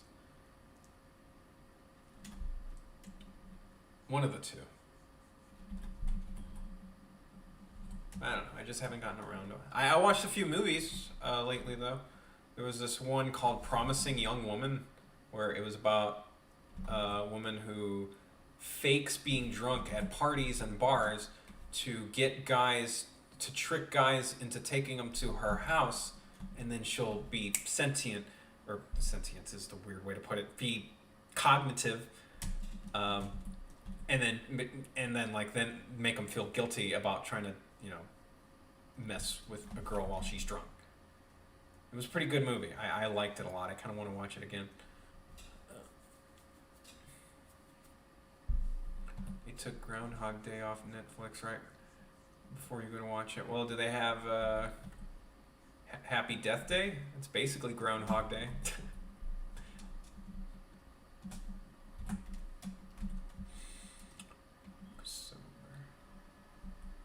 Sober. Oh, good. Smart, Monica. That's the right word. Sober. It's called Promising Young Woman. Weird title, but I thought the movie was good. As Nick is off perspective here. And I really liked it. The ending was super ambitious.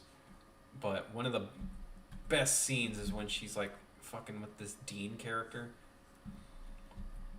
Like one of the main themes of the movie is like she was best friends with someone who was sexually harassed because when she got drunk at a party, and nobody, when they press charges, everyone's like, oh, this happens all the time, and she's probably just faking it, crying wolf and shit like that, and that's the reason she's doing this. She's doing that, and one of the big things in the movie is she basically messes with the dean and makes her think that she got her daughter to be in this exclusive interview with a bunch of adult men, and it was just the scene was so chilling, and the acting was really good. I think that Predator movie is the best Schwarzenegger movie. Predator. That reminds me of that scene in Predator when he goes, "Son of a bitch," and he got that manly clasp. And someone made a joke where it's Ridley and K. Rool on those Best Guy Ever videos. Because I'm on the Ridley Discord, and it is canon that Ridley and K. Rool are best friends. They like go drinking after each match.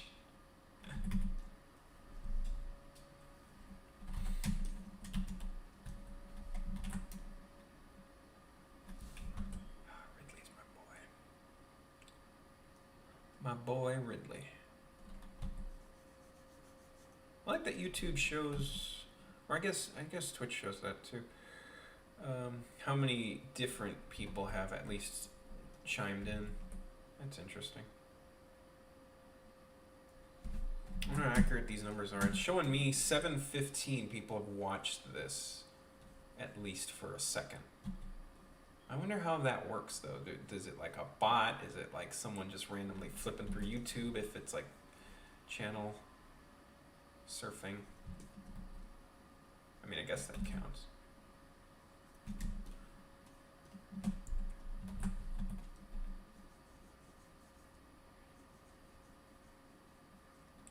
And I probably won't save this particular stream. I'll just keep it as like an exclusive for y'all first timers. But there will probably be other streams that I like keep as a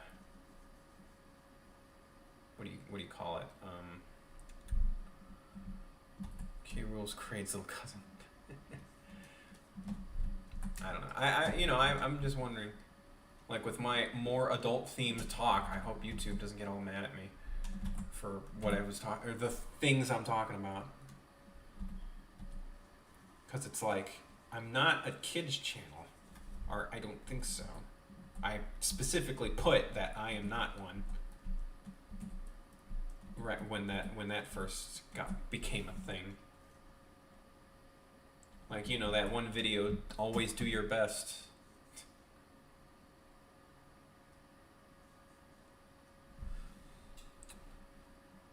Commander K. Reap. Did you guys, I don't know if I shared this with you, but I did a drawing a few years ago of what I think K. Rool would be in the next Donkey Kong game. He would be a corporate K. Rool, and he would be in like a tux. And they made him do the perhaps pose. I really would love to see like businessmen Kremlings and K. Rool.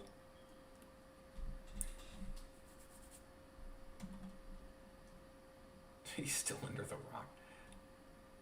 No.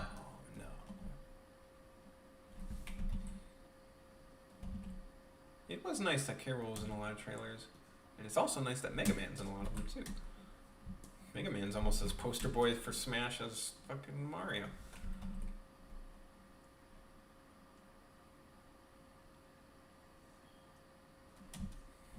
Perhaps.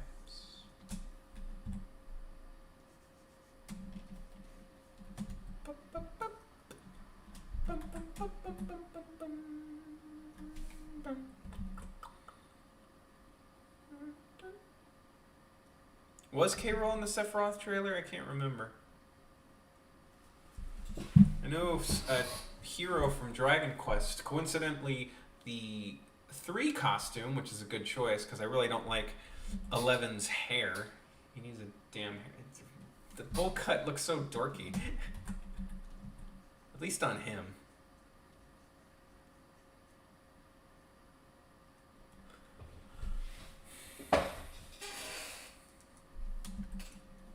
If there's one character that would genuinely make me scream my head off, more than Banjo, more than Mega Man, it would be if they somehow, of all the cosmos, put in the fucking tank from Blaster Master. Because for those of you who don't know, that is my all-time favorite video game. And just seeing that thing in Smash Brothers, just a tank that can fly and swim and drill and climb walls and all those things, being a playable character in Smash would just blow my head up.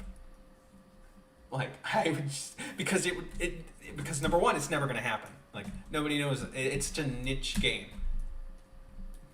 Nobody knows it. Like, it's definitely a hipster pick, but like, goddamn, it would be crazy if they had Blaster Master. Sophia the Third would be the name. The final Smash, the frog. Yeah, maybe the frog teleports, because in the latest games, it's like a space future frog that can make black wormholes. It would probably be the big laser death cannon from the reboot on 3DS. But yeah,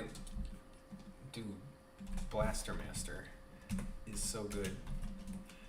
It's just so good.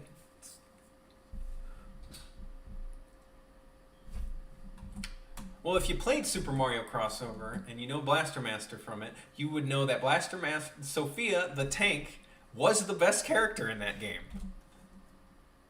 Like, it could fucking fly and reverse gravity and just do all this. It's so good. It's so good. The versatility of that thing. And just the idea of a vehicle being playable is so out there, but at the same time not really, because we have a piranha plant. So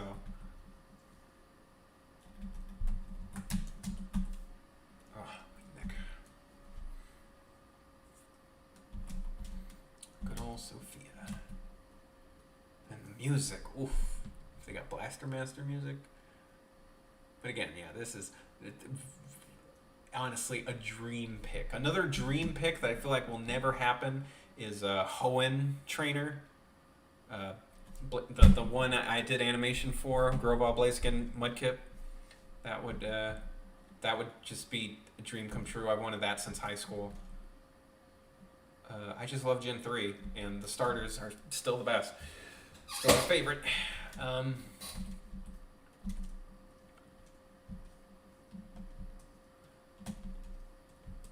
Is this alright? Why does the skin look a little off?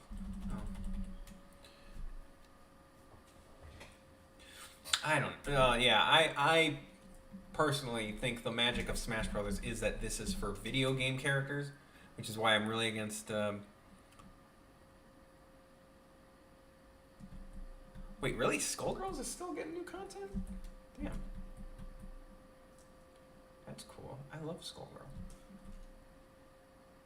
I haven't touched it in a bit, but speaking of fighting games, there's that Killer Instinct tournament coming out today. That's my favorite fighting game.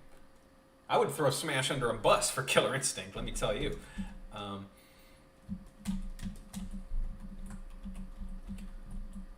Good old Maximilian dude is going to be streaming that today. I think it's probably going on right now. But I prefer it stays gaming as well. Yeah. Like, yeah, that's why I'm against the whole Goku thing, or SpongeBob, who was surprisingly, according to Sakurai, SpongeBob was a popular pick, which is interesting. I'm assuming younger kids picked that one. Not that SpongeBob didn't have video game presence, but he's not from a video game. Ultimate Mortal Kombat 3. Okay, that's an interesting one. I haven't played as much Mortal Kombat, but when I do, I hope I have a chance to play as Reptile. All right. What time is it over there? It's like 6 o'clock. Go eat dinner. Later, Monies. Although MK is still up there too. Yeah, Mortal Kombat. Yeah, I haven't been able to play as much, but more definitely have to put respect for Mortal Kombat. It is from Chicago, so I gotta show my love for it. But so is Killer Instinct, or at least season 2 and on was from Chicago. I'm legitimately jealous of how good Killer Instinct the post season 2 is. I'm like jealous that I wasn't able to work on that game because it was in Chicago and they designed Riptor, probably the amalgamation of everything I love in anything. It's like perfect. Like Riptor just came out so perfectly. The moveset, the animation, the story, the lore behind it, just the fact that it's got like this mecha scorpion tail thing going on, like it's perfect. I have found, like, I can't see anything better than this. I can't imagine something better than that. All right, peace out. Everyone seems to be heading out. I mean, I guess I'll keep this going until 5. I don't see why not.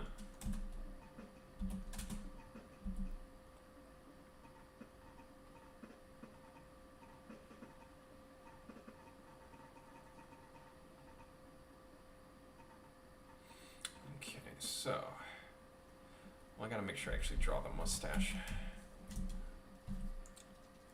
Some people might not agree that Waluigi, I made his mustache a little more slimy and actually mustache-like. I don't know, I kind of like it.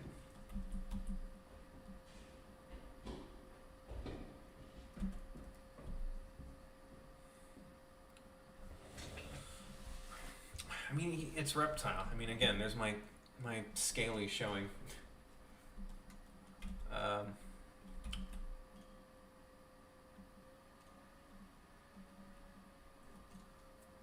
Baraka. Really? Baraka is not used that much? That seems like really dumb. Like, isn't he like one of the more famous ones? It's so weird.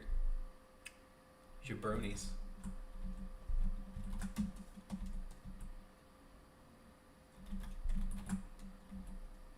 Look at that huge change just by adding a mustache. Speaking of mustaches, the fact that you guys, I mean, not that I got a lot of votes, but that that you guys wanted me to have face cam is funny, but also I had to shave because I had all this. I don't like it. My girlfriend likes it. She likes the beard. I don't know why. I don't like the neck beard. I thought neck beard was like a bad thing.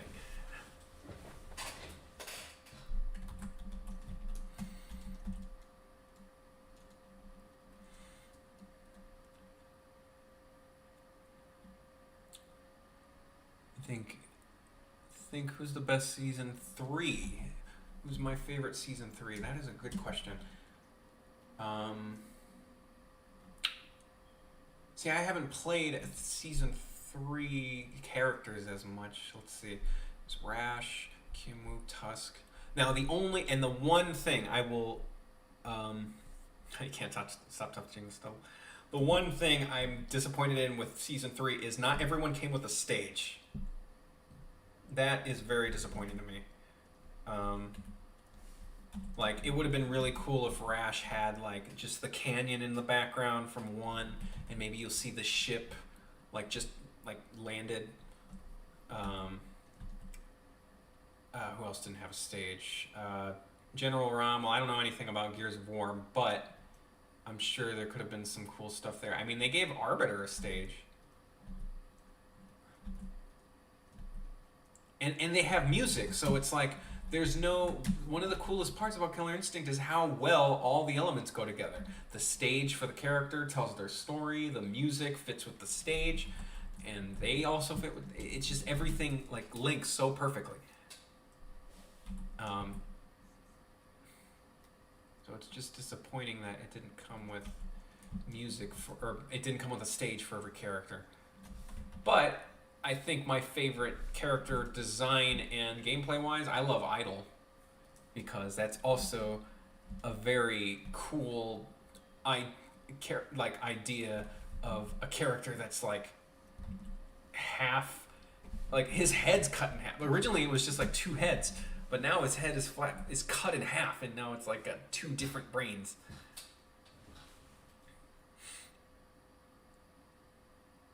Dark Queen, yeah, like you could just see, and even just the Dark Queen, like in the as a hologram, just laughing, like in Battletoads, the arcade one. And like you'll see the big rat mech, maybe you'll see a few of the gross rats, maybe you'll see the bird shooting a laser. When here, there's so many things you could have done with the stage. I think they could have done it.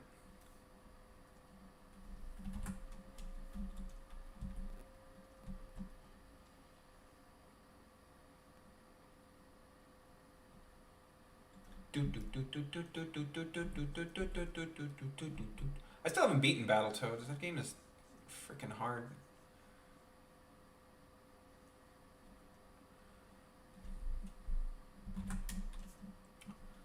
Man, why does that keep happening?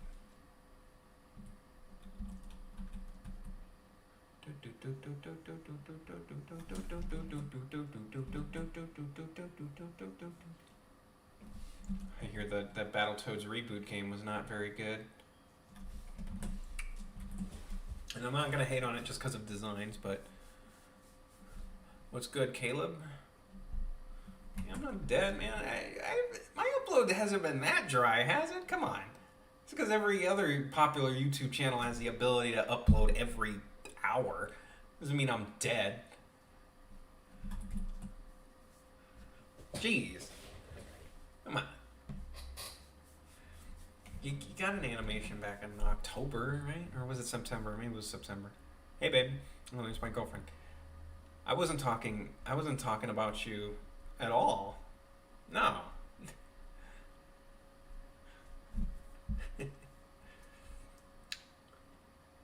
Gotta update that profile picture, babe. You still have long hair there. Must be at work. Ugh, my neck. Oh, lordy. Thank God I got these two monitors. Hey, Mario, it's been a while of your stuff. New Zealand, hey. Hey. Thanks for tuning in. Man, we are at the 4-hour mark. Lordy. Whew. I guess this is also good to see what's the best time to stream. Ooh, nice. I never watched it, Ange. No, I haven't watched Secret of Nim. I don't have an opinion on it yet. Ooh, that does not look good.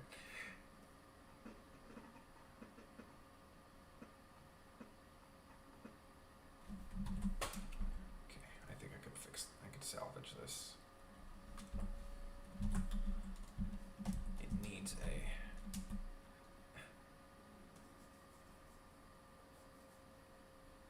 I haven't seen Secret of Nim. I don't have an opinion of it yet.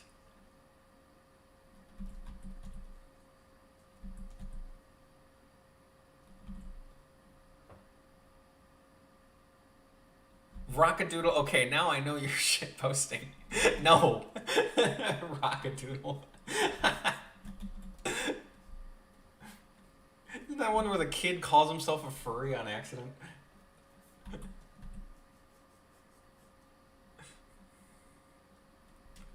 Look, the best Don Bluth, I mean, there's no argument. It's Land Before Time. Like, come on. Reason number 1. Dinosaurs.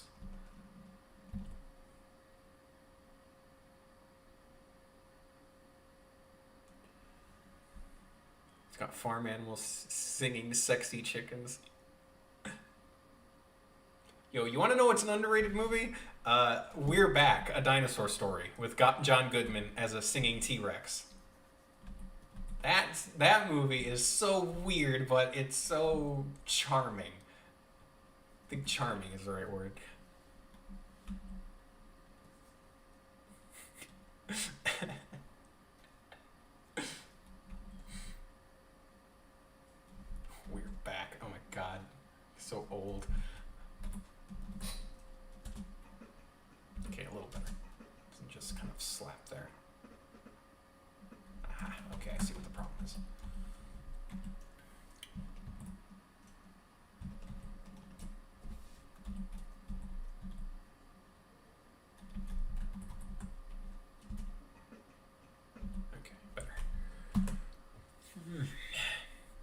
believe Cars got 2 sequels and a spin-off before Incredibles 2.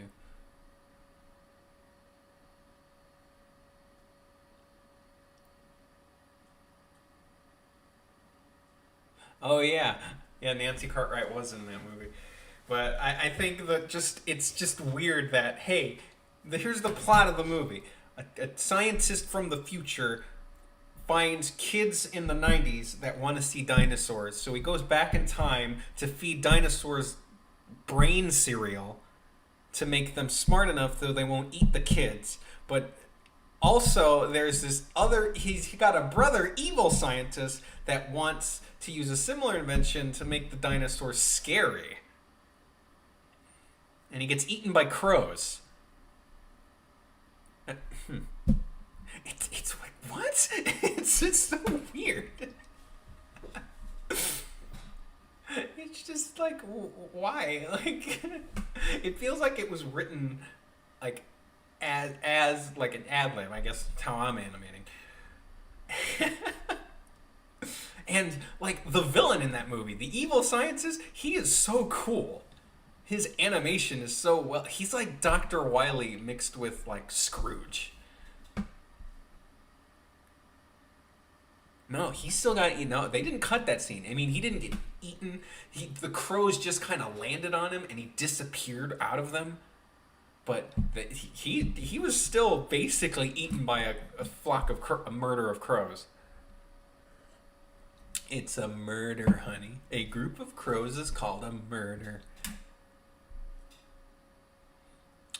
Yeah, Space Ace. AVGN just did a video on the dinosaur sitcom.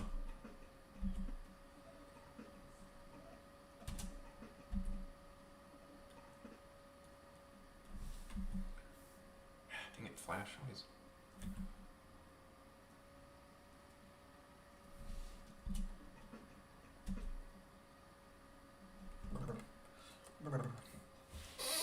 Now, how to make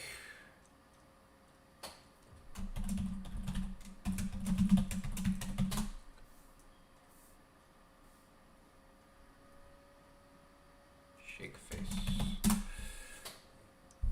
What movie is the scientist from? Sorry, I meant to say alternate gruesome eating. Oh, really? I didn't even know about that. What movie is the scientist? What do you mean? The one I was just talking. It's called "We're Back: A Dinosaur Story." Weird title, but basic. It's an animated movie. It's not Don Bluth. I believe that's Universal Animation, the people who made the Land Before Time sequels.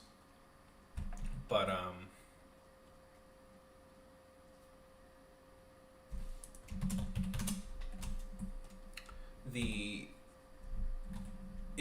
it was based on a kid's book, and it was really just weird. Wizards from Ralph Bakshi is one of the most underrated. I've never heard of that one, but Ralph Bakshi, I know he's a crazy son bitch, and I like him. He is. I wouldn't. Say, I can't really say he's like an idol of mine because I haven't watched enough of his films. But I hella respect anyone who's like, hey, I'm sick of animation being treated as kid stuff. Here's the very first X-rated animated movie. That was Bakshi. Fritz the Cat. I haven't even watched that one, but I just know of it, and I've seen scenes, and I'm just glad that it exists.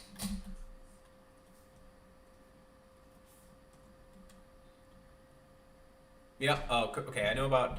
I don't know if I could say the title of this movie, but the movie you just commented, Franco, is one of my friend's favorites. He's the one who introduced me to Bakshi. Bakshi. And yeah, it's like I really like. Oh, I'll bet. Like, of course. Like, I guess that's a weird thing. Like, everyone's like, it's so easy to blame executives for like shitty movies, right? Like, oh, they ruined the artist's vision. But let's not forget, some of the worst movies of all time were purely artist vision. A little movie called Star Wars Episode 1 was mostly untouched by executives. That was all George. Never challenged. Completely free to do what he wants. And didn't turn out too good, did it? The entire now, is it the real Fritz the Cat, or is it the one the sequel that has the weird same title? Really? Yo, let's stop the stream and watch Fritz the Cat, everyone. No, it's for educational purposes. I'm an animation person.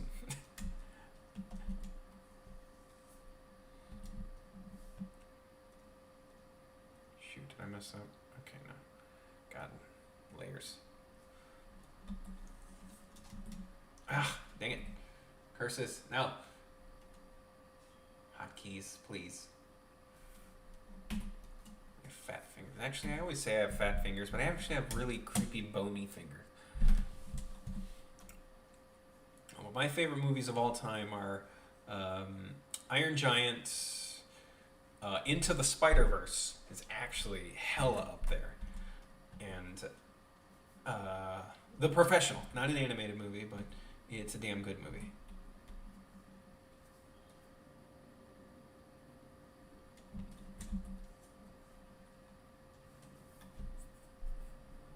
Why is Kong so big? Because Kong Skull Island, you had to watch that movie. It's just pause the movie. Yeah, right at a really explicit frame. It's like, you see this right here, and I circle the fucking privates. It's like right here. This is where the frame. This is where the animators had to exaggerate. This is called exaggeration. Why is Kong so big? Because it's not the same Kong from fucking... Look, the only reason Kong is so big is because we want him to fight Godzilla. Full of cinema sins. Okay? Kong Skull Island was so good, mostly because one of the main characters just wanted to go to Chicago. Oh, how relatable.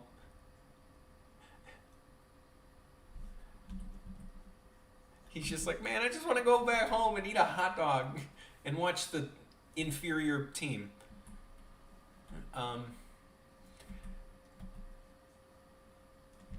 But yeah, King Kong is literally big enough for Godzilla to fight. That's it. If he was original size, then Godzilla would literally flick him. Because OG King Kong was tall enough to climb the Empire State Building, which, you know, Godzilla towers over the Empire State Building.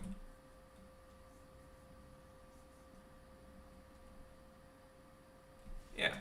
They literally made a movie just so he could fight Godzilla. If that's not a great reason to put all your budget in a movie, I don't know what is.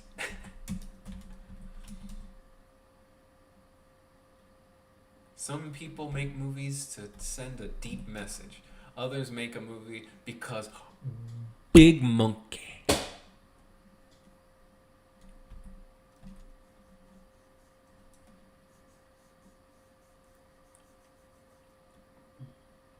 Big monkey. And you know, and the more power to him. I loved Kong Skull Island. I had to close my eyes during the spider part because spiders are banished from my line of sight. What more do you need? Big monkey. Lamp oil, rope, bombs. You want it? It's yours, my friend, as long as you have enough rupees. Sorry, Link. I can't give credit. Come back when you're a little, richer.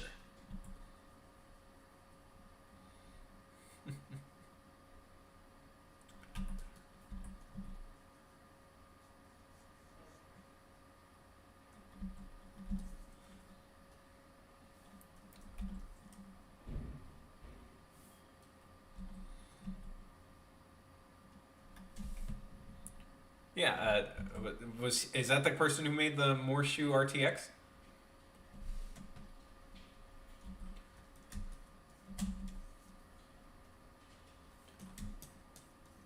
That's the only reason I was thinking about it. Richard. I just love how this horrible game became so beloved. I want to know what those voice actors are doing, or voice actor. It sounded like one guy just doing the entire cast. Like, was it? I'm sure. I'm sure maybe there was one. There was like one man, one woman doing all the voices. And like, I swear, every goddamn character in the CDI Zelda game says, "You will die," or "You must die." Like, everyone says that. It's so funny. You dare bring light into my lair? You must die. Faces of evil impressions.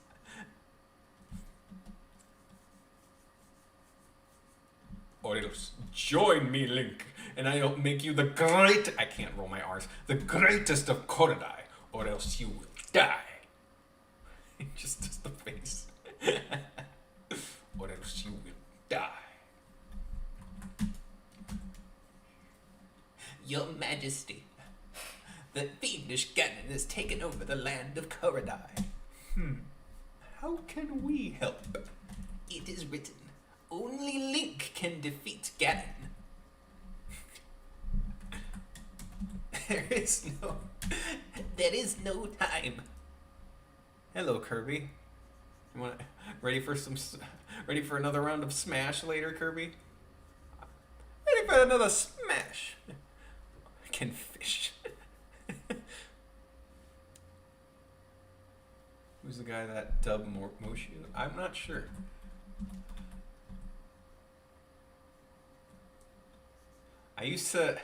There was this YouTube poop I always watched where literally the only clip he used from the CDI game was the guy in the turban saying no, like just no.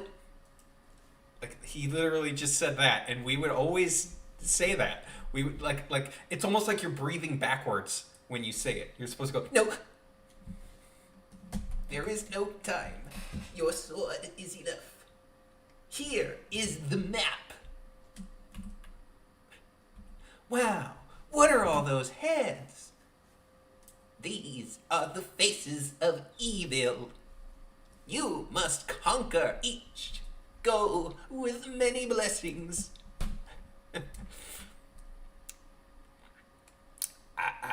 Look, guys, look. It's Wario Land 4, my greatest achievement. He's not wrong. He's not wrong. That's the funny part. He says it so weirdly, and he's like about to take a shit. But he's totally right. It is his best achievement, is Wario Land 4.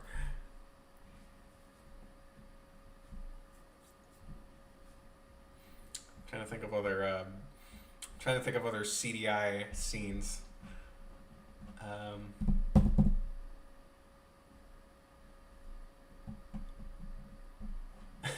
You couldn't keep watching. It's like max level cringe. Stomach? Which one? Which one? I don't know that one. Oh, the Wario. Oh, ow, my stomach. Anyone miss Toadsworth? I miss Toadsworth. He was in Paper Mario.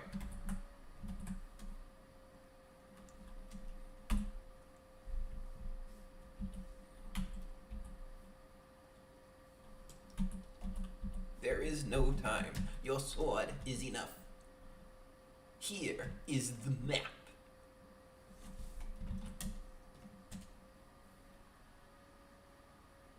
Okay, how am I going to do this?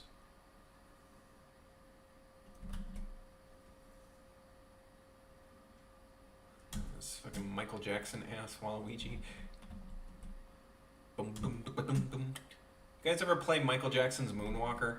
No. Have you guys ever watched Michael Jackson's Moonwalker?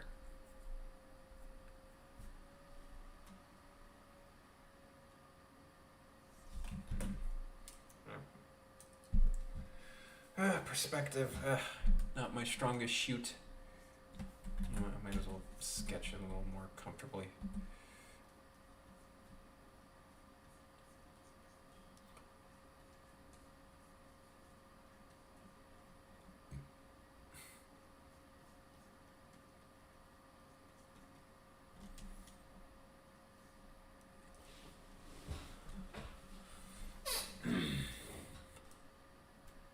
Smooth Criminal Luigi painting. I don't think I've seen that one, but Smooth Criminal or Smooth Criminal.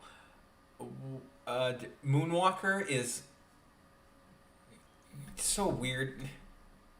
You guys remember the stop motion scene?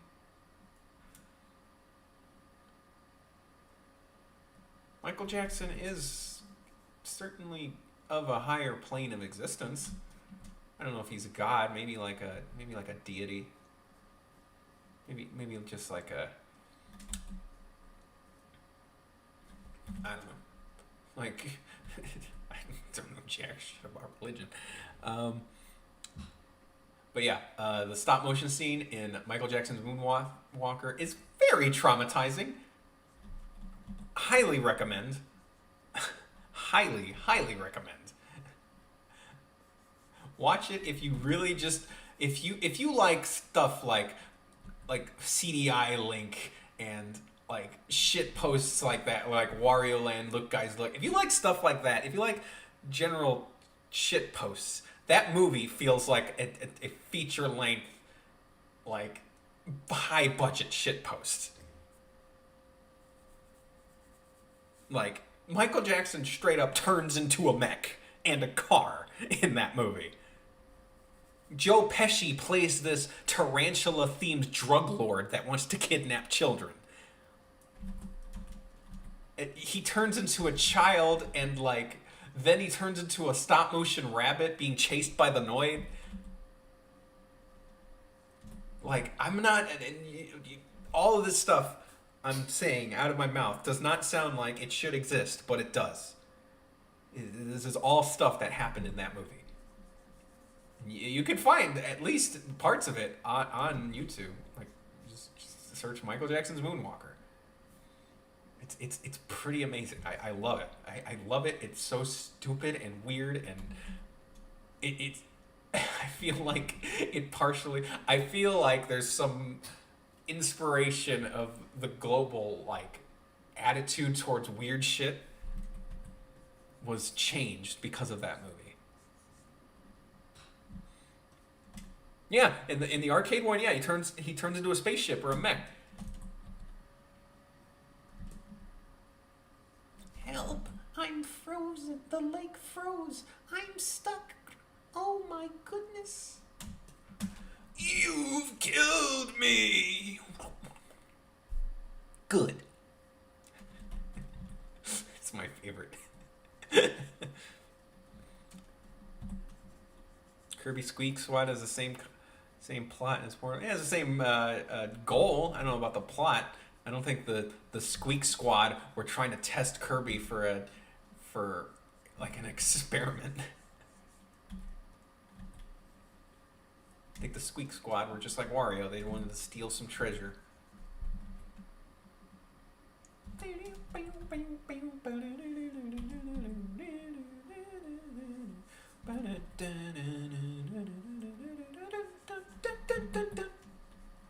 didn't play that one though. I like that song though. I know it from Smash.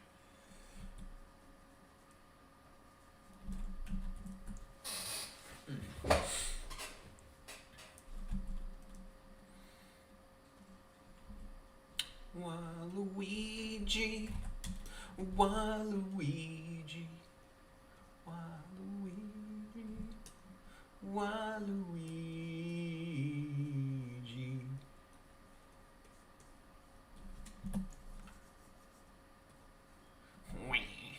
It is my turn to destroy. I have awaited 2 long decades. Yeah, someone had to animate, not only animate, but probably prop design too. Someone had to, like, make those props of Mecha Michael Jackson. Had his mecha dog.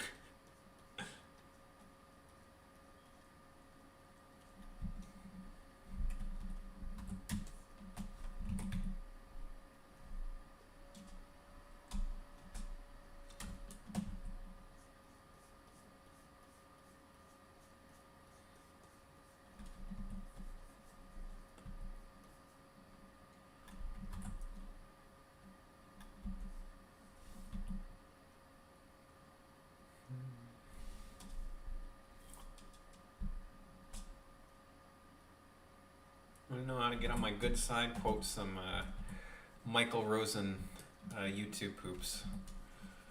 That's how you get on my good side. Imagine being the dude who gets to say, I made Mecha Michael Jackson. He gets laid at every bar. He just...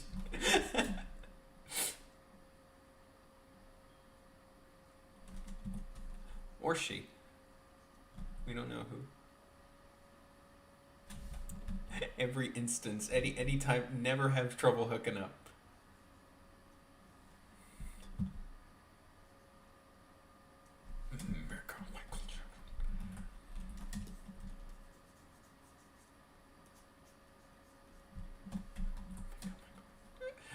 Mecha Michael Jackson. I love that it kind of rolls off the tongue. Mecha Michael Jackson. Sounds like a Digimon.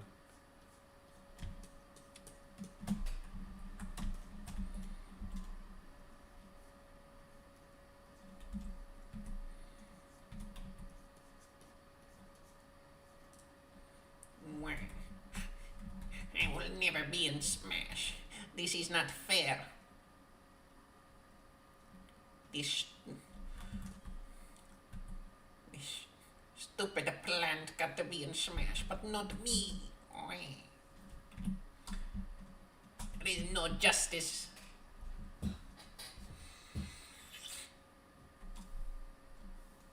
Oh my goodness. Not good for my neck. I should put this monitor higher or something.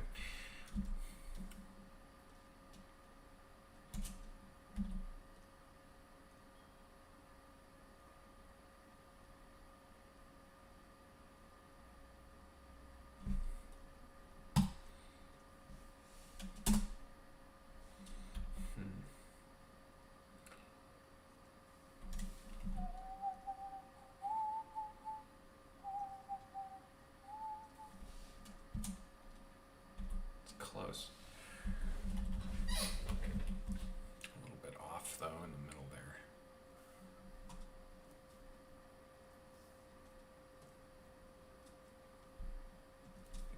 Ticket size.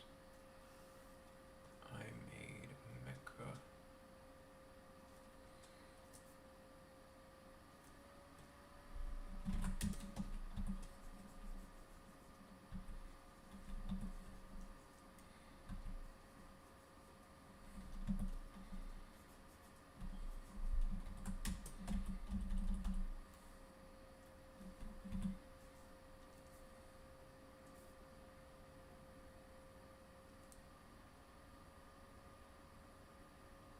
See what's wrong.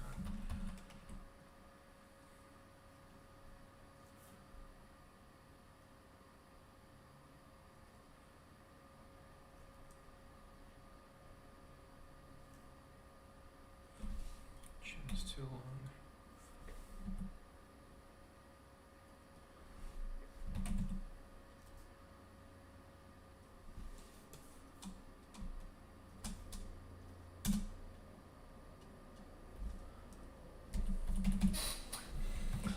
Okay, it is 5:07. It's been 4 hours. I think I will, I'm wondering how I should do this. Suppose that will be it for tonight. I think 4 hours is good. Not a bad first stream. Nice and trafficy. Nice talking with y'all, even though a lot of the early talk wasn't the best. Most appropriate, I guess, is right. But I mean, we'll see how this goes. I'm hoping to do this a little more, how you say, professionally, like more streaming. So I actually have something to show you rather than just uploading every month. Maybe even start a Patreon. I don't know how that works yet. But I hope you all enjoyed. I think that will be it for today. And glad everyone was here to. We're just really happy that everyone came today to join. Nice talking with everyone. And hope you all have a good night.